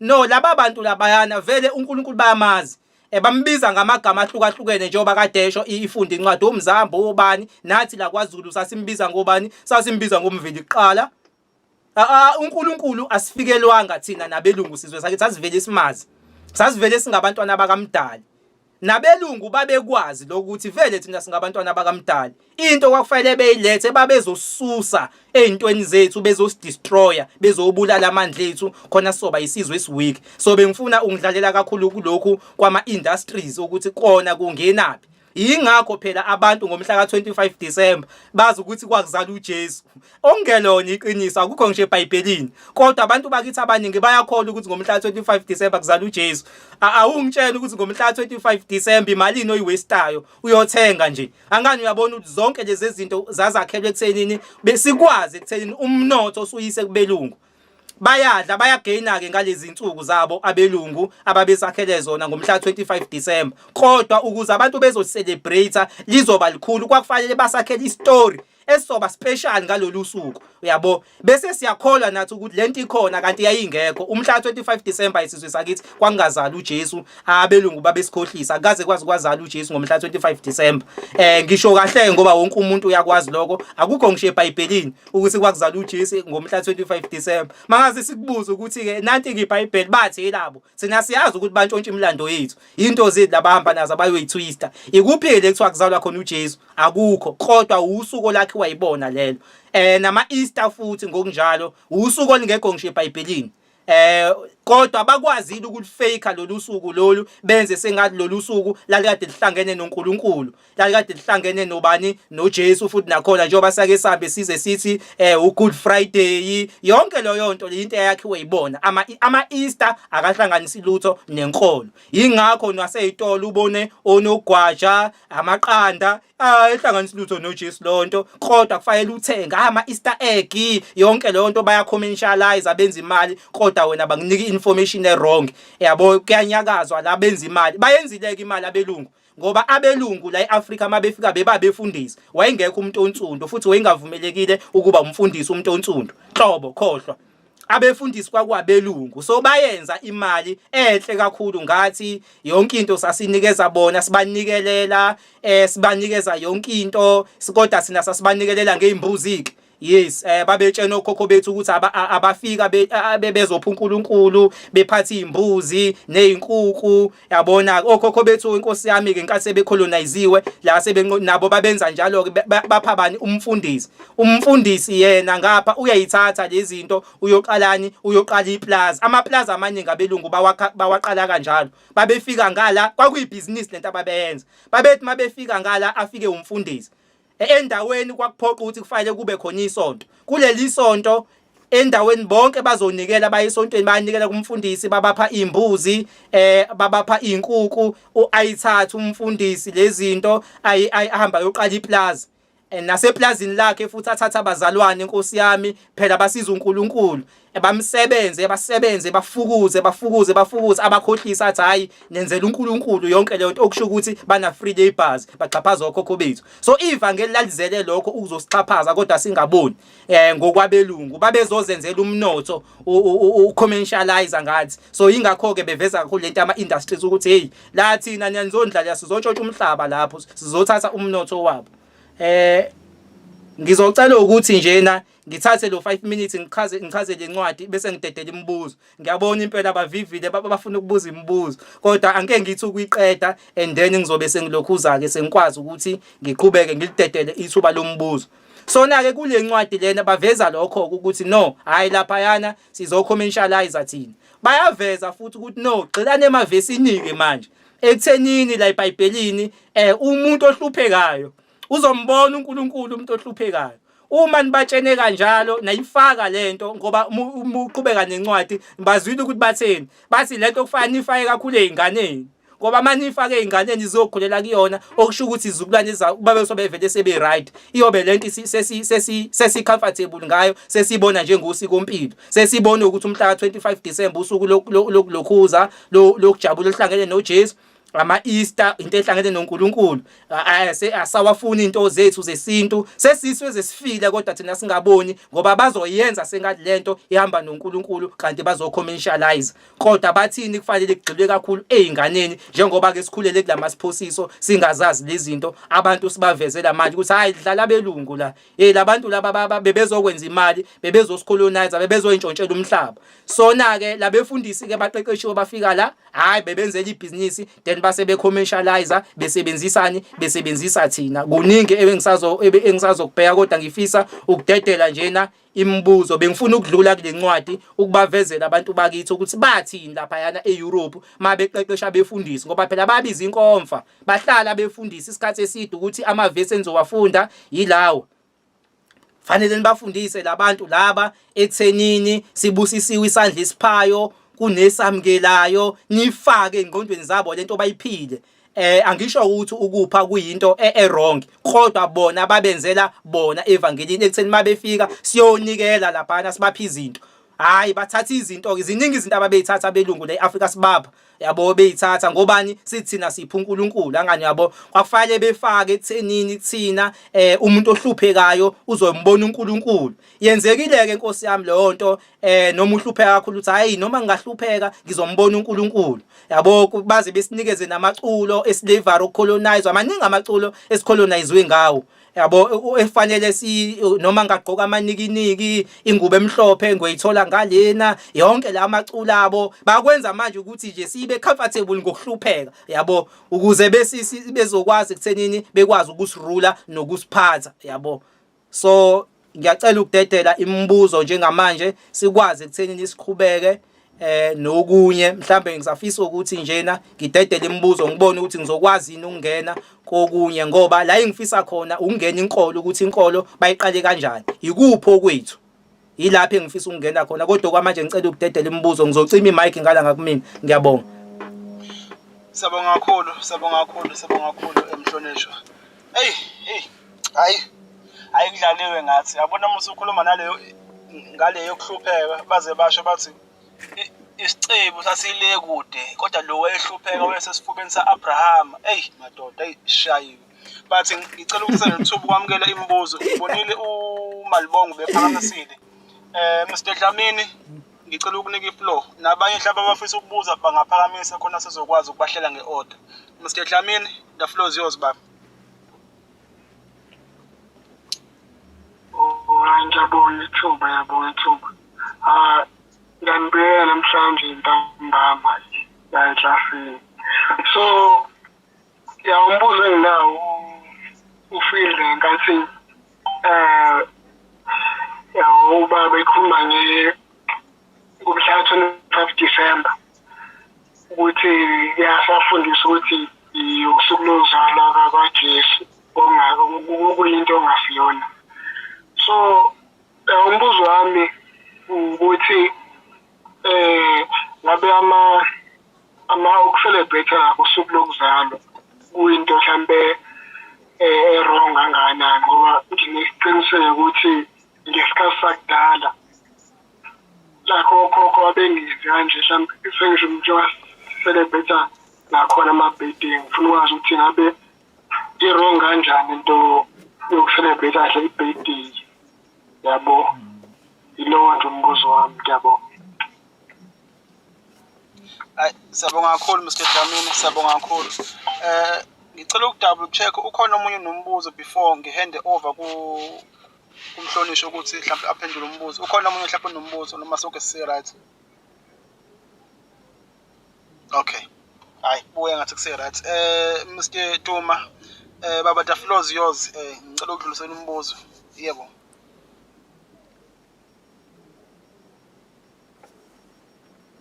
Ngiyabonga ngombuzo ubuza ngendaba yama-birthdays. Wona lama-birthdays kubalekile yini ukuthi siwa-celebrate aqhamuka apha ama-birthdays ngoba okhokho bethu ayengekho. Ngiyawubonga muhle lo mbuzo lona obuzwa ngama-birthdays. Ngicela ukunitshela into eyimfihlo mina. Njengoba sengishilo ngathi even la iBhayibhelini awekho ama-birthdays. Mangase nginitshela ukuthi ama-birthdays akephi ningabamba ikhanda. Ama-birthdays akwisathanism. iBhayibheli lesathanism elabhalwa uLavey. Ngiyacela ukuthi njengamanje uhambe uyo-researcha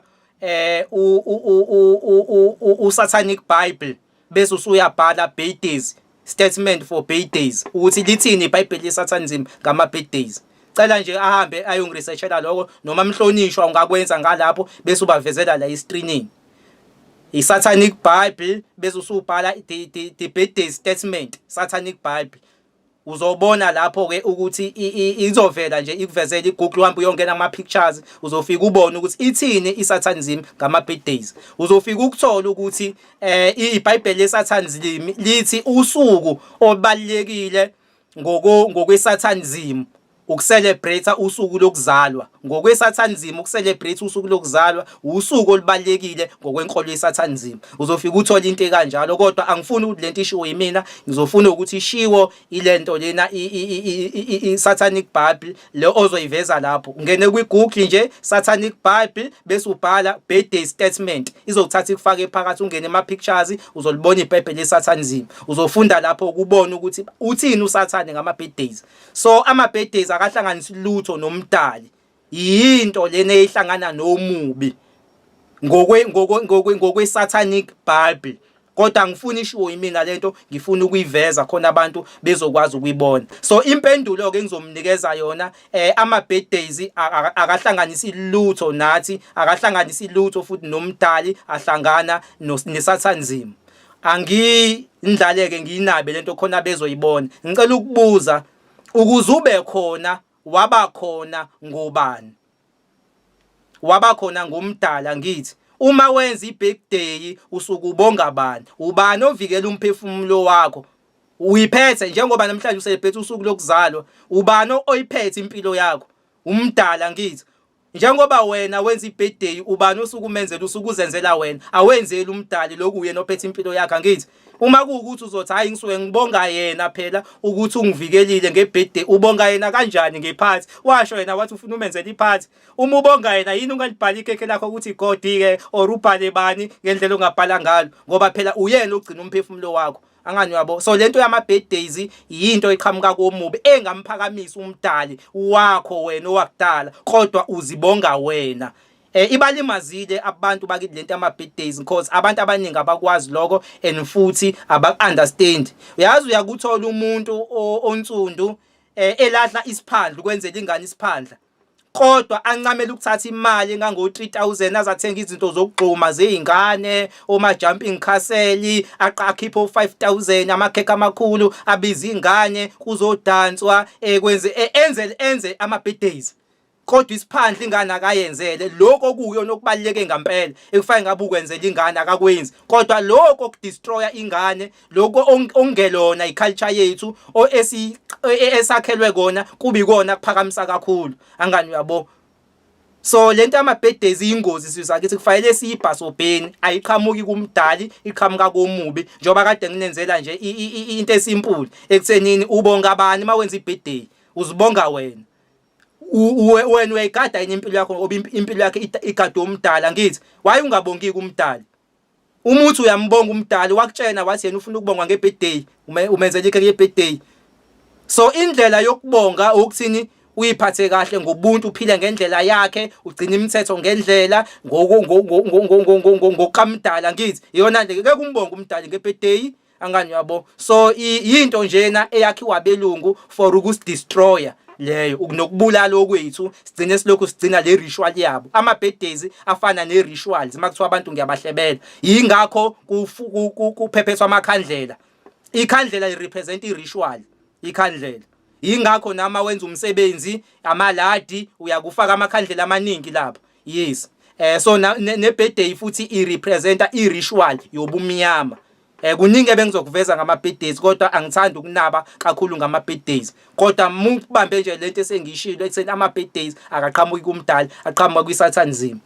Ngicabanga ukuthi babonile ubavezelile mfowethu ngalapha, angizange ngisanda ngibele ngiyakhuluma ngane ngibuka i-camera at the same time. Angizange ngize ngisabona ngisayinakile ifoni. Okay, ake ngene kuna fast ngibavezele ukuze sikholwe ngokubona sonke. Asibo Thomas. Sikole ngokubona. Nansi iyasho la ithi in the Satanic Bible by Anton LaVey, an individual's own birthday is declared the highest holiday. NgokweBhayibheli laSathane, i-birthday yakho ilona suku okuwusuku oluphezulu kakhulu ukuthi ulu-celebrate. Sehle size lenzansi nakho kuyashiwo, highest holiday, the most important day of the year for a Satanist is their own birthday. Isho njalo nje incwadi ikubeka ngiyabonga. Ngiyabonga mfowethu, ngiyabonga. Hayi wayobusha kamnandi impela. Hayi usezwile, ngicabanga ukuthi usephendulekile noadebuza. Ngeke ngithanda ukwenza izinto ngobufakazi. Usebonile ukuthi hayi usuku leyiqhamukela komubi lolu akuyona usuku ofe ngabe siyacelebrate.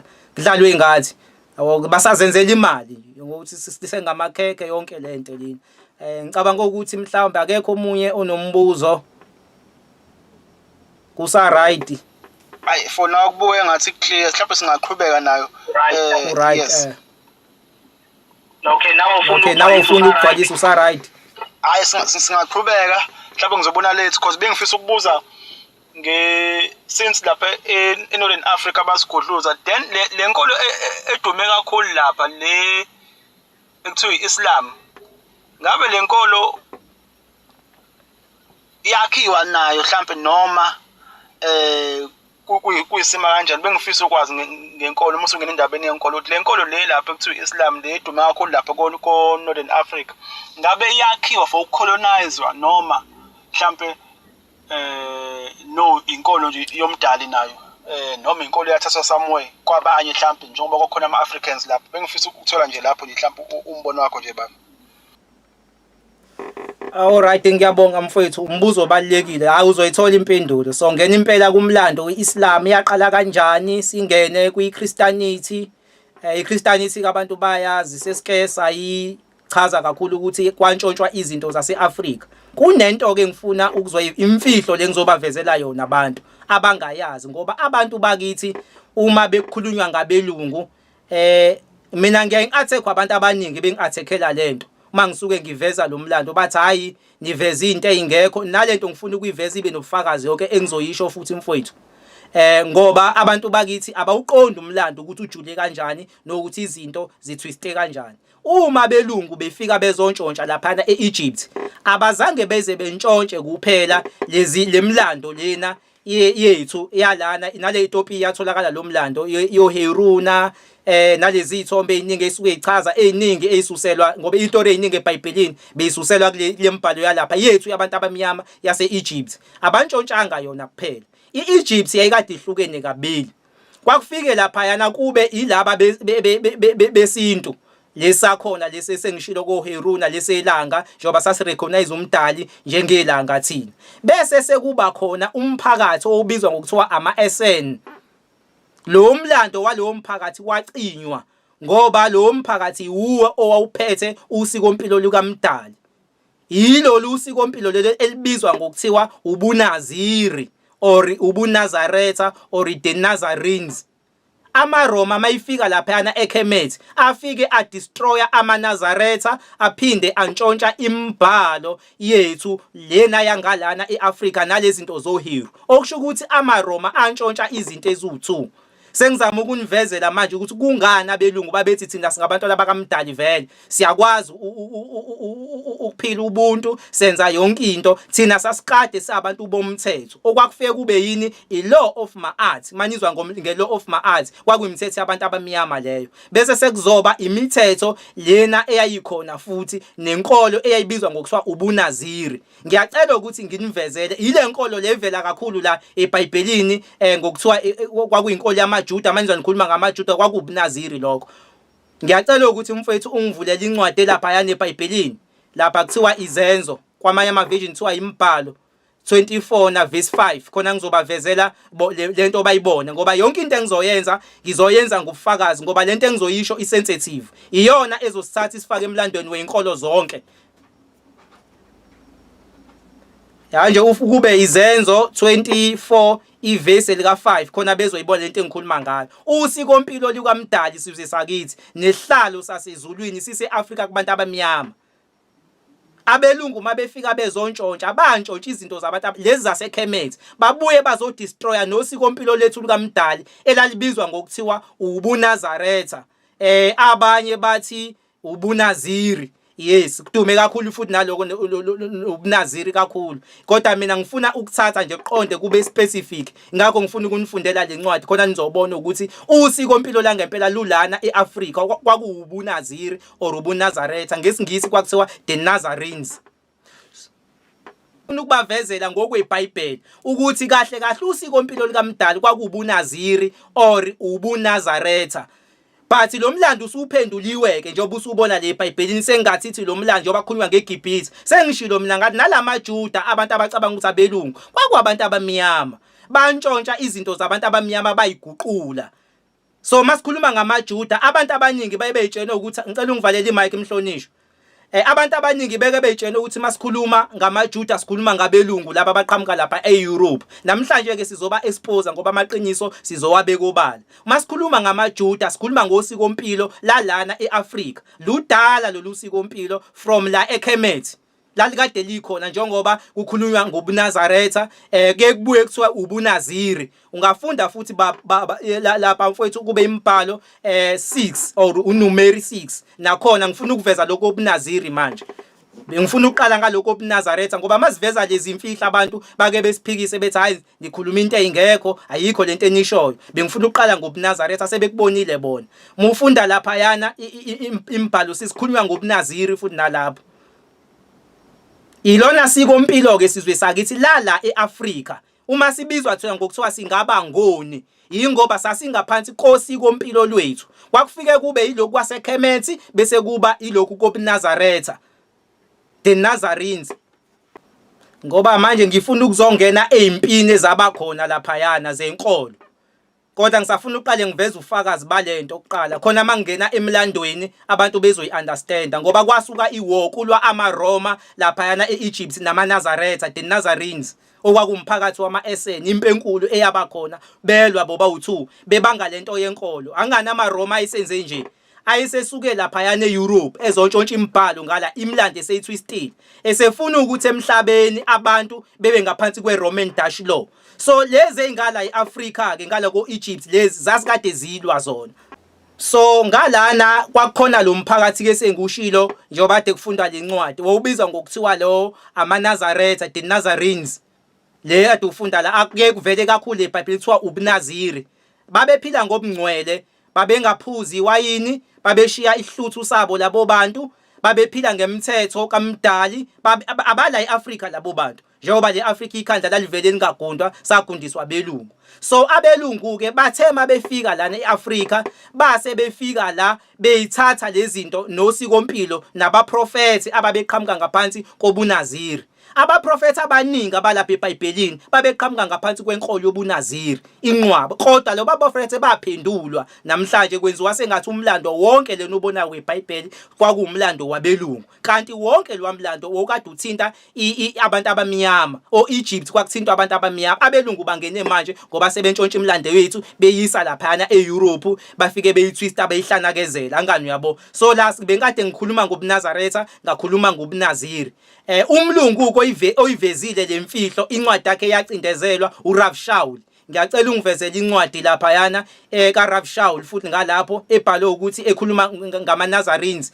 Lo ngoba lo mlando lo mlungu lo wakuveza lokhu ukuthi lenkolo ebizwa ngokuthiwa ubuNazaretha or ubuNaziri yabulawa kanjani emlandweni. Abantu abaningi abakwazi nanokuthi kwaye kwaba khona ubuNazaretha eEgypt ngoba lo mlando ucinyiwe awuvezwa manje. Abantu bazokuthi amaRoma mayifike ezontshontsha ngala eAfrika afika ntshontsha njena izinto lezi zoHeru kuphela wacinywa lo mlando wamaNazaretha ukuthi wakwaba khona. Iwona ke lesiuvezayo manje esivezela abantu nayi lencwadi lena. Umuyibhekisisa kahle lo mbhali lona wayekade eveza ekuthenini uchaza umlando ukuthi kwahlushwa kanjani amaRoma ubuNazaretha baqedwa kanjani babethraywa kanjani kwenziwa kanjani emhlabeni ukuthi kucinywe emlandeni size siwukhohlwe lo mlando.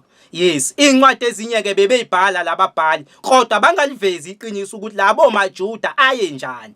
Solo ukuthi namhlanje baveza bona ukuthi kwakwabelungu thina siyayazi iqiniso ukuthi iGibhithe iseAfrika kwakuyizwe labantu abamnyama. Abelungu benza ubugebengu bawadla lamazwe abuyela ngakubona bantshontsha imibhalo babulala abantu abamnyama babaleka abantu abamnyama bathatha imibhalo bayise eEurope. Mabefike eEurope bakha ilento lena inkolo le okuyiyona ababuya sebethe kaMdali njengoba bona abaqhamuka sebeqhamuka nenkolo sebethini le ehamba neRoman Dutch law iChristianity sebethi kwakuyiyona inkolo leyo okwakuye kaMdali or usikompilo likaMdali, kanti bathathe iRoman culture bayifaka lana bayihlanganisa nembhalo ababeyintshontshela kuthina. Nakhona futhi lembhalo lena sebeyitwistile sengaseyona. Konke lokho kwethu sebekubulele sebefuna ukucolonize umhlaba ngeRoman Dutch law ekuthenini emhlabeni akucolonizwe abantu ngenkolo akubuse bona. So akwenzileke amaRoma lokho kuhambe isikhathi mayisekwenzile amaRoma lokho kusuke iwar enkulu la kwakulwa khona lo mphakathi lona wama-Essen amaNazaretha namaRoma. Ikhona loyo mpilona enkulu eyabakhona kulwamaRoma namaNazaretha kubangwa lento yenkolo ekuthenini laba sebethatha izinto manje bayiphendukezela bayabuya bazocolonize abantu. Ithe mayilwa loyo mpilo leyo kwacaca ukuthi laba bangalana iRoman Empire yayikade inamandla kakhulu yona then ayisenqotshwa lezi zangalana. Ngoba labo bathe mabefika ngala babengala ngenzansi eSouthern Africa ngale nkathi njalo lo mlando engusho uzothi abanye abantu bengaka colonize ngalezo ikhathi. No, lo mlando omdala amaRoma abengaka colonize ngalezo ikhathi. Ngiyahlehla manje ngiyemlandweni omdala sebeqala lento yabo yokubusa umhlaba ngenkolo, kodwa abantu ngala babesanamandla abantu abamnyama babengaka colonize babesaqala ukulokhuza ukwenza lokungcola kwabo ukubulala abantu ekuthenini badla indawo bese bentshontsha imlando. Yes, zaqoqana la eTopia zonke zahlanganisa isikokela ekuthenini zambe kube khona iwar okuzoliwa khona namaRoma. Balwa ke bahlulwa laba bangala eAfrika then basebenqotshwa. Emva kokuthi kunqotshwe lo mphakathi wama-Essen wamaNazaretha kwangena inkolo yeIslam. inkolo yeIslam nakhona futhi iqhamuka la eAfrika. Lo mlando futhi abantu abaningi abakwazi lokho. Bacabanga ukuthi inkolo yeIslam iqhamuka kuma-Arab akulona iqiniso. Ngishilo ngathi namhlanje ngizobe ngiveza izimfihlo abantu abazothi ngiyahlanya mangibatshela izinto ngoba imlando isihlanazeliwe. Inkolo yeIslam ayiqhamuki lapha kuma-Arab. Inkolo yeIslam iqhamuka lana eAfrika. Hayi ukuthi inkolo yeIslam njengoba senibona lapha yana namhla sekwenziwa sekwakuyinkolo yama-Arab no. Inkolo yeIslam yakhelwa ngala. Yingakho uma uyibhekisisa kahle inkolo yeIslam isahamba ngalomthetho lokamdali ngoba kwakuyinkolo leyo okuyiyona engathi yayizochoka lenkolo abayibulala leyibizwa ngokuthiwa ubuNazaretha inkolo yeIslam ngoba lenkolo yeIslam yayikade ilwa nokungcolo kwakwenziwa amaRoma kona anganamaroma ayesephethe umhlaba ecolonize umhlaba. So uma iqala lenkolo lena yeIslam yona yayilwa namaRoma ekuthenini amaRoma lento ayenzayo iwrong kwasuka iwar kwalwa iIslam namaRoma kodwa inkolo eyanqotshwa kuqala ile yobuNazaretha yiyo okwakuyiyona kahle kahle yayinembhalo yeBhayibheli nemlando yaseKemet. Then emva kwalokho kwaseqala inkolo yeIslam naye futhi yayakhelwe kakhulu osikompilweni la lenkolo yobuNazaretha eyacinywa amaRoma. Izinto njengoba niwabona inkolo yeIslam ingaligundi ikhanda bengayidli ingulube ngoba nalama SN lama Nazaretha asendulo ayekade engayidli ingulube nawo ayengcwelisa engaphuzi inkolo yeIslam nabo akuphuzi njengoba ade nifundela lencwadi bengenza ngamabomu babengaphuzi babekade beshiya ihluthu sabo so nalabo abantu babekade bephila kanjalo. So nenkolo yeIslam nayo ithe mayiqala yona yamela isiminya sikaMdali ekuthenini amaRoma wona enzani afaka abantu eweni imlando sebeyitwistile bafuna ukuzocolonize abantu. Inkolo yeIslam yona ithini ithi no lento abayenzayo iwrong leli ivangeli labo lonke elokwakhiwa bacolonize abantu. So lenkolo yeIslam yona yayiza ngestrategy sokuthi yayifaka bonke abantu yayikadinga khethi.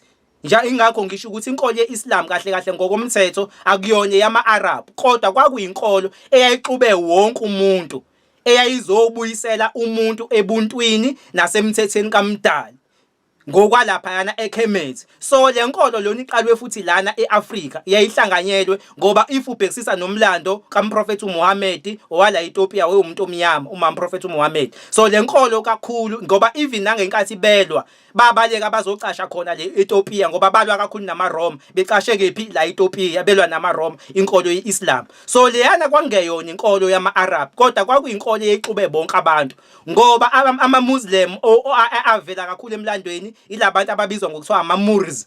Kunabantu ababizwa ngama-Moors nabo futhi kwakuwama-Muslim kwakuwama-Moors laba bayibedume kakhulu nako Spain bayeke bevela umlando wabo la isizwe sama-Moors yebo. Kwaxutsheneka inkolo yeIslam babe bakhona abantu nama-Arab yayixube wonke umuntu ngoba yona yayibuyisa loba mngcwele lobuyana beqiniso ilwa namaRoma. So iwar yesibili yabakhona kwabakhona iwar yeIslam namaRoma balwa ke kakhulu ke amaRoma nenkolo yeIslam. Ukulwa kwamaRoma nenkolo yeIslam ila kwalidela khona ekuthenini kuqale lenkolo le ebizwa ngokuthiwa iJudaism ngoba into ababeyenza lenkolo leIslam babefike benibone manisuke nihlele endaweni ayefika amaRoma afika mani ngaphansi kwenkolo yeIslam anibulale nonke aniforce ekuthenini ibani ngaphansi kwenkolo yamaRoma. Nenkolo yeIslam futhi ke nayo yayenza njalo yayithi mayifike endaweni nifica ukuthi ngaphansi kwenkolo yamaRoma bafike benibulale bese beyaniforce ekutheni nina ibani ngaphansi kwenkolo yeIslam. So kwakudlalwa lo mdlalo loyo nje kuliwa kubangwa lonto kubangwa ini idoctrine yebandla amaRoma aseqambela abantu amanga ngoJesu bamphendukezela njengoba abantu bazi ukuthi kwaye kwaba khona umuntu okuthiwa uJesus Christ nakhona lowo muntu futhi njengoba sengushilo ukuthi imlando eminingi yayikade ngintshontshwe izinto zangala zayiswa lapha yana eEurope zathwistwa zahlanakezelwa wonke lo mlando oqhamuka ngakubona njengoba nibona izithombe ezimhlophe zakhiwa yiwona amaRoma hayi ukuthi lezi izithombe zayizaba khona. Ingakho uzothola abantu abamnyama namhlanje sebeqala sebevuka sebethini hayi engathi udaba lika Jesu alilona iqiniso engathi imlando itwistiwe. Yes hayi kwakhiwa ngezinto kwantshontsha izinto zaseKemet zaseEgypt kwakuyizinto zabantu abamnyama zahlanakezelwe eEurope njengoba senibona njengamanje kulokhu ubhizi uqhamuka lowo mlando loyo okanjalo.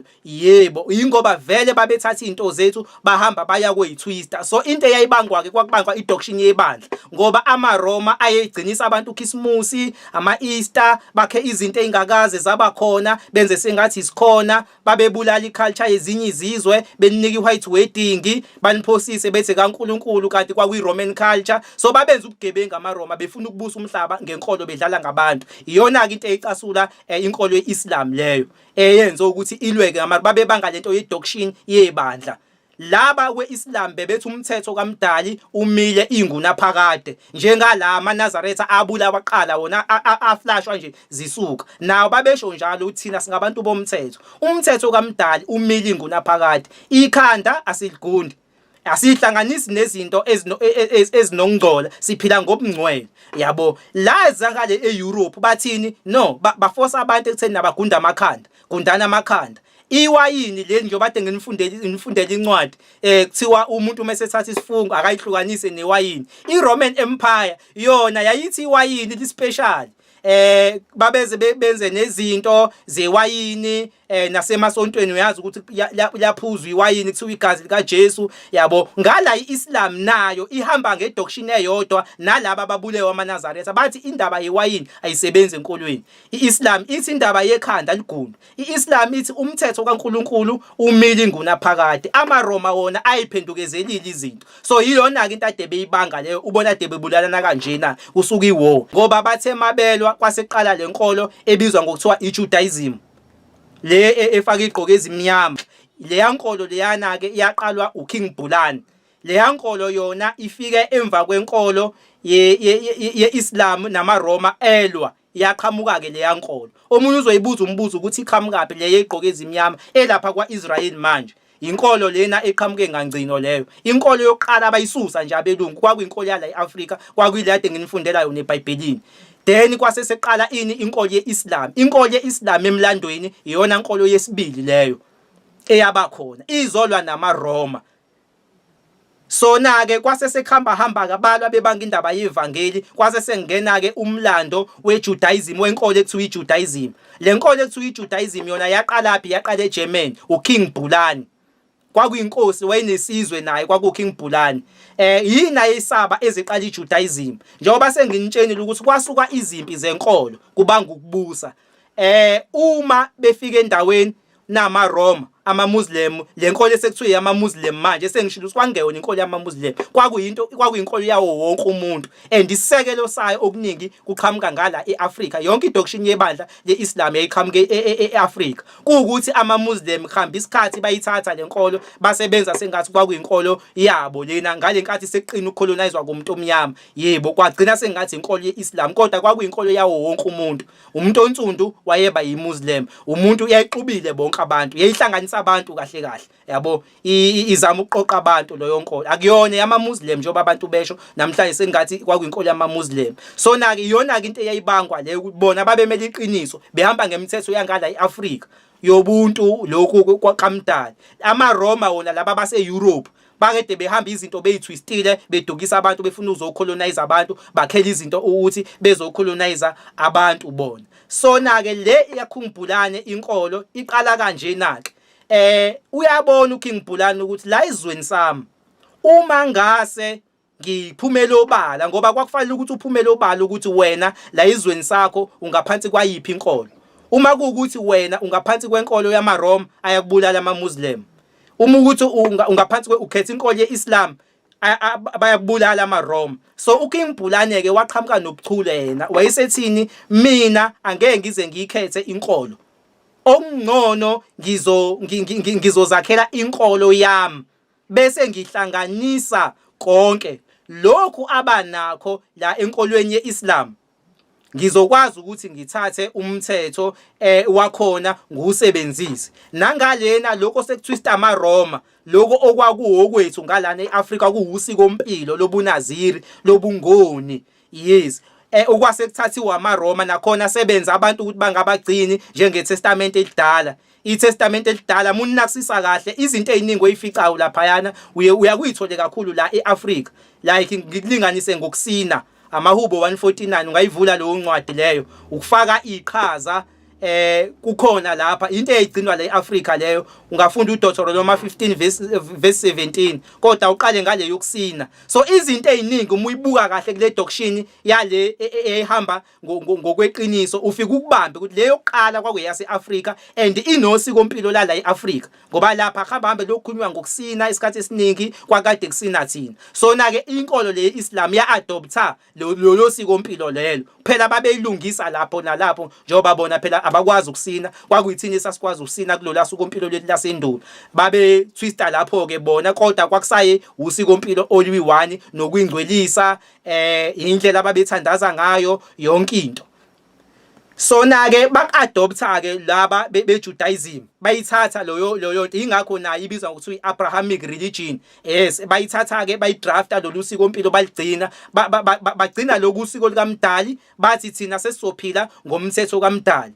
Kusho uKing Bulani sengikule nkolo yamaJuda manje eJudaism unabantu abangibuza futhi abahlezi bengibuza le nkolo egqoke ezimnyama iqhamukapi yaqala nini kanjani yona senguphezulu komlando wayo ke. So uma ke beyithatha bayidrafta uhlelo bagcina ini iTorah bona uma kufika amaRoma ezohlasela lapha kuKing Bulani ayabafika lapha yana elokhuzeni emajudeni bagcina ini bagcina iTorah le amaRoma ekhona nabiTorah ikhona kumaRoma kodwa bayitwista bona bathi akusaphilwa ngaphansi komthetho. So athe emefika amaRoma bafika awulaba abekho ngaphansi kweIslam mabebuka nina nidumisa kanjani hayi bawuchaza umlando ekusenini thina sidumisa kanjeni hayi bajabule ngoba manje bona inkinga kwakuyinkolo yeIslam babengayifuni ekusenini isabalala kanjalo kuphinde futhi kufike nenkolo yeIslam ithi mayifika inkolo yeIslam lapha yana kuKing Bulani iba check inhlolo ukuthi bona bakhonza kanjani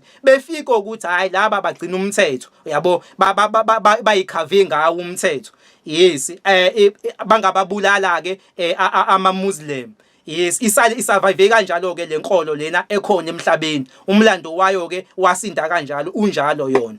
Inkolo yeIslam eyalandela kwabulawa leyo siko impilo yala ehlangana noAfrika ke leyo nkolo uBnazaretha yaqedwa ngayo unya emlandweni kwangena kwesibili inkolo yamaRoma ibona benza bonke ubuxoki ke ababebulala amaNazaretha abaprofeti abaningi bathwistwa benziwa belungu yonke leyo nto bayixova kodwa ke kwaqhamuka inkolo yeIslam yalwela iqiniso emva kwa inkolo yeIslam kwaqala inkolo yeJudaism. Ngicabanga ukuthi abantu bayabona ukuthi izinkolo zama kanjani kwantshontshwa zonke lezi inkolo engikhuluma ngazo zantshontsha usiko impilo labantu abamnyama abantu abansundu ababe nesihlalo sobukhosi kodwa bona bathwista imlando badla amazwe ethu njengoba bathi bebedlo Egypt bethatha nemlando yethu indawo yonke hlezi suchaza kumlando ukuthi zathathwa kanjani izinto zethu la eAfrika nokuthi zathwista kanjani. So zonke lezi inkolo bebekade bethatha izinto zethu amaRoma le Islam nayo yayikade isebenzisa kakhulu usiko impilo lana eAfrika kunento abayigcinayo lapha yana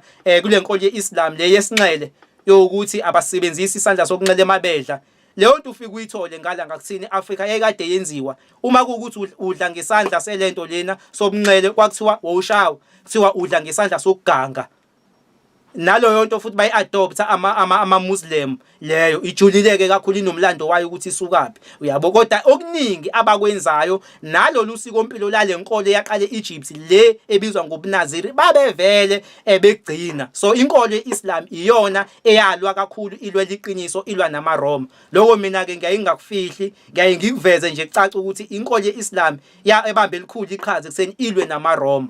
Yes yize ke kodwa kwahamba isikhathi inkolo yeIslam ngale nkathi sekucolonize umuntu omnyama zabuye zahlala lezi inkolo lezi zo2 zazi kwagcina kukhona ubugebengu okwenziwayo njengoba namhlanje sebazi sebengawazi lo mlando ucinyiwe ngusho manje. Cabanga ukuthi abantu abaningi bazowuphika abalento eshiwo lana ayikho ukuchazwa into engekho cause imlando eminingi ifihliwe. So nabo ke laba beIslam bagcine sebenza njena nabo sebesebenzisa inkolo eqaleni lento lena yama slave trade ukuthatha abantu ngoba nomlando futhi uyaveza ukuthi ngale nkathi sebenqobile ngoba amaSulumane kwahamba anqoba amaSulumane awahlula amaRoma ngoba khumbula ukuthi lapha yana eNorth East Africa naseGibhithe kwacolonize amaGreek kwangena amaRoma emva kwamaRoma kwangena amaMuslim athatha over lapha kwaIsrael njengoba ubona kugcwela amaMuslim manje eshiya lokho iJudaism kwese naseGibhithe futhi sekugcwele ama-Muslim. Yebo, bobabili bayafika kodwa kwahamba inkolo ye-Islam yenza ubugebengu yagcina naye ingena kulomkhakha ukuthi isebenzise inkolo ye-Islam ukucolonize abantu. Ibacolonize kanjani na? Isilibulela usikompilo lwethu lokukamdala. Isiyenza isifake izinto zawo. Sebethini uma kuukuthi uba ngaphansi kwayo inkolo, gqoka njengabo, gcina usiko lwabo, yabo. Yayingekho kanjalo inkolo ye-Islam ngokomlando kwasendulo. Kwakugcina ukuyingcwelisa ngemthetho kamdala. But emva kwesikhathi kuhambe inkolo ye-Islam babuye bayisebenzisa ngendlela errong. Sebeqala lento ye-slave trade nabo, sebefika bezothatha abantu lana eAfrika, nakhona sebekushintsha, sebeconverta ekutheni uma uyiMuslim ungabisalenza usiko lwakho. Nale yamaRoma futhi nayo ibikwenza lokho. So leyo nto kodwa yenzeke emva kwesikhathi. So lezi inkolo lezi zothuna ezinye futhi nakhona inkolo yalwela iqiniso kodwa emva kwesikhathi kwahamba yaphinde yoneka nayo ngoba ama-Arabhu bese sengena umuntu esecindezelekile eseyinto engelutho. Ila abaqala khona bathatha iadvantage yaloko nabo basithatha basenza igqila. Abangawukholwa lo mlando abahambe beyofunda ngeArab slave trade. Ayesithatha ama-Arabhu esiforsa nawo ukuthi siba ama-Muslim, silahle usikompilo lwethu, yabo. Sebesebenzisa inkolo ngendlela errong. Kanti inkolo ye-Islam yayiqale kahle izolwela isimini. Kodwa bona bahamba babe bayitwista, bayisebenzise ecolonizing abantu nabo ukuthi bebusa umbuso njenge-Roman Empire. Ngoba umbuso we-Roman Empire wakhishwa yiwona ama-Muslim. Yebo, e-Egypt njengoba ubona colonize ama-Muslim manje wakhipha umbuso wamaRoma. Kwakuyi-Roman eyayikade iphethe, kwangena ama-Muslim afika colonize. Angazi noma abantu bayawuzwa lo mlando wezenkolo, ngukhavile wonke. Yes, uyazwakala impela on my side. Notify nje ukuthi sesi 9:10 njengamanje. Mhlawumbe sengingadedi platform bese kuba ukuthi sesobuyisela kwena babuduma sesigoqa nje sesivala. Mhlawumbe ngazi noma ukhona nombuzo mhlawumbe before. Okay. Hayi kubuke engathi hayi konke kucacile. Hayi soqinisile ukuthi umuntu ufunda zafe. So babuduma ngicela ukhanda over kona simane sigoqe nje. Sala sesigoqa nje sesivala nje mhlawumbe ngomzuzu lo osele mhlawumbe kubo 10:00. Yes. Ngiyabonga kakhulu lo mlando lona. Angikuveze lokho ngikucacise. Lo mlando engushoyo awutholakali kalula, ufihliwe. Lo mlando ucindezeliwe. Ingakho ningenazo umlando ogcwele kaMphrofethi uMuhammad. Ingoba bayalazi iqiniso ukuthi uma wakhe wayeumuntu omnyama, bayakwazi lokho.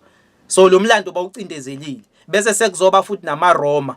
Bakucindezelile lokho ukuthi bantshontsha izinto zaseKhemet nezinto zobunaziri. Lokho obunaziri bakucindezela, but lolu hlelo kade silenza namhlanje kuncane lokho engikuvezile. Ngoba ngiyazi iminingi imibuzo ekhona nesazoba khona mhlambe lenkolo yayikade iqale kanjani, le egqoke ezimnyama yafika kanjani kaIsrayeli, bebaleka bejaha uHitler, khona lo mlando kanjani. But siyongena kuyona ngelinye ilanga. Ngiyabonga kakhulu ngokuthi ningijoyine nifunde umlando wenkolo. Ngoba kubalekile ukwazi lokho inkolo ukuthi yipe yaqala, yipe yalandela. Ngiyabonga kakhulu, iloko engakusho elokuvala nje kuphela. Hayi sabonga kakhulu nathi, sabonga kakhulu Mr Duma, sabonga kakhulu ngolwazi osithathisela ngalo. Siphinde sibonge kakhulu kubo bonke abangene eclass namhlanje. Since ingekho umbuzo sesafuna ukuyokwetshisa, ngizocela ukuthi ngiyivalela umhlangano, ngiyivalela i-meeting.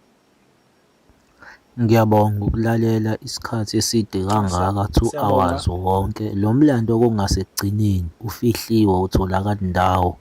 Bambalwa abantu abawaziyo njengoba unjalo engakade siwuveza uyimfihlo. Ngiyacela uma uqala ukungena kuleli page usubscribe, ulike ukuze uzokwazi ukuthola nokunye sokuposta ngokuzayo, uklikhe nebheli. Ngiyabonga. Kuqala inkolo ye-Islam.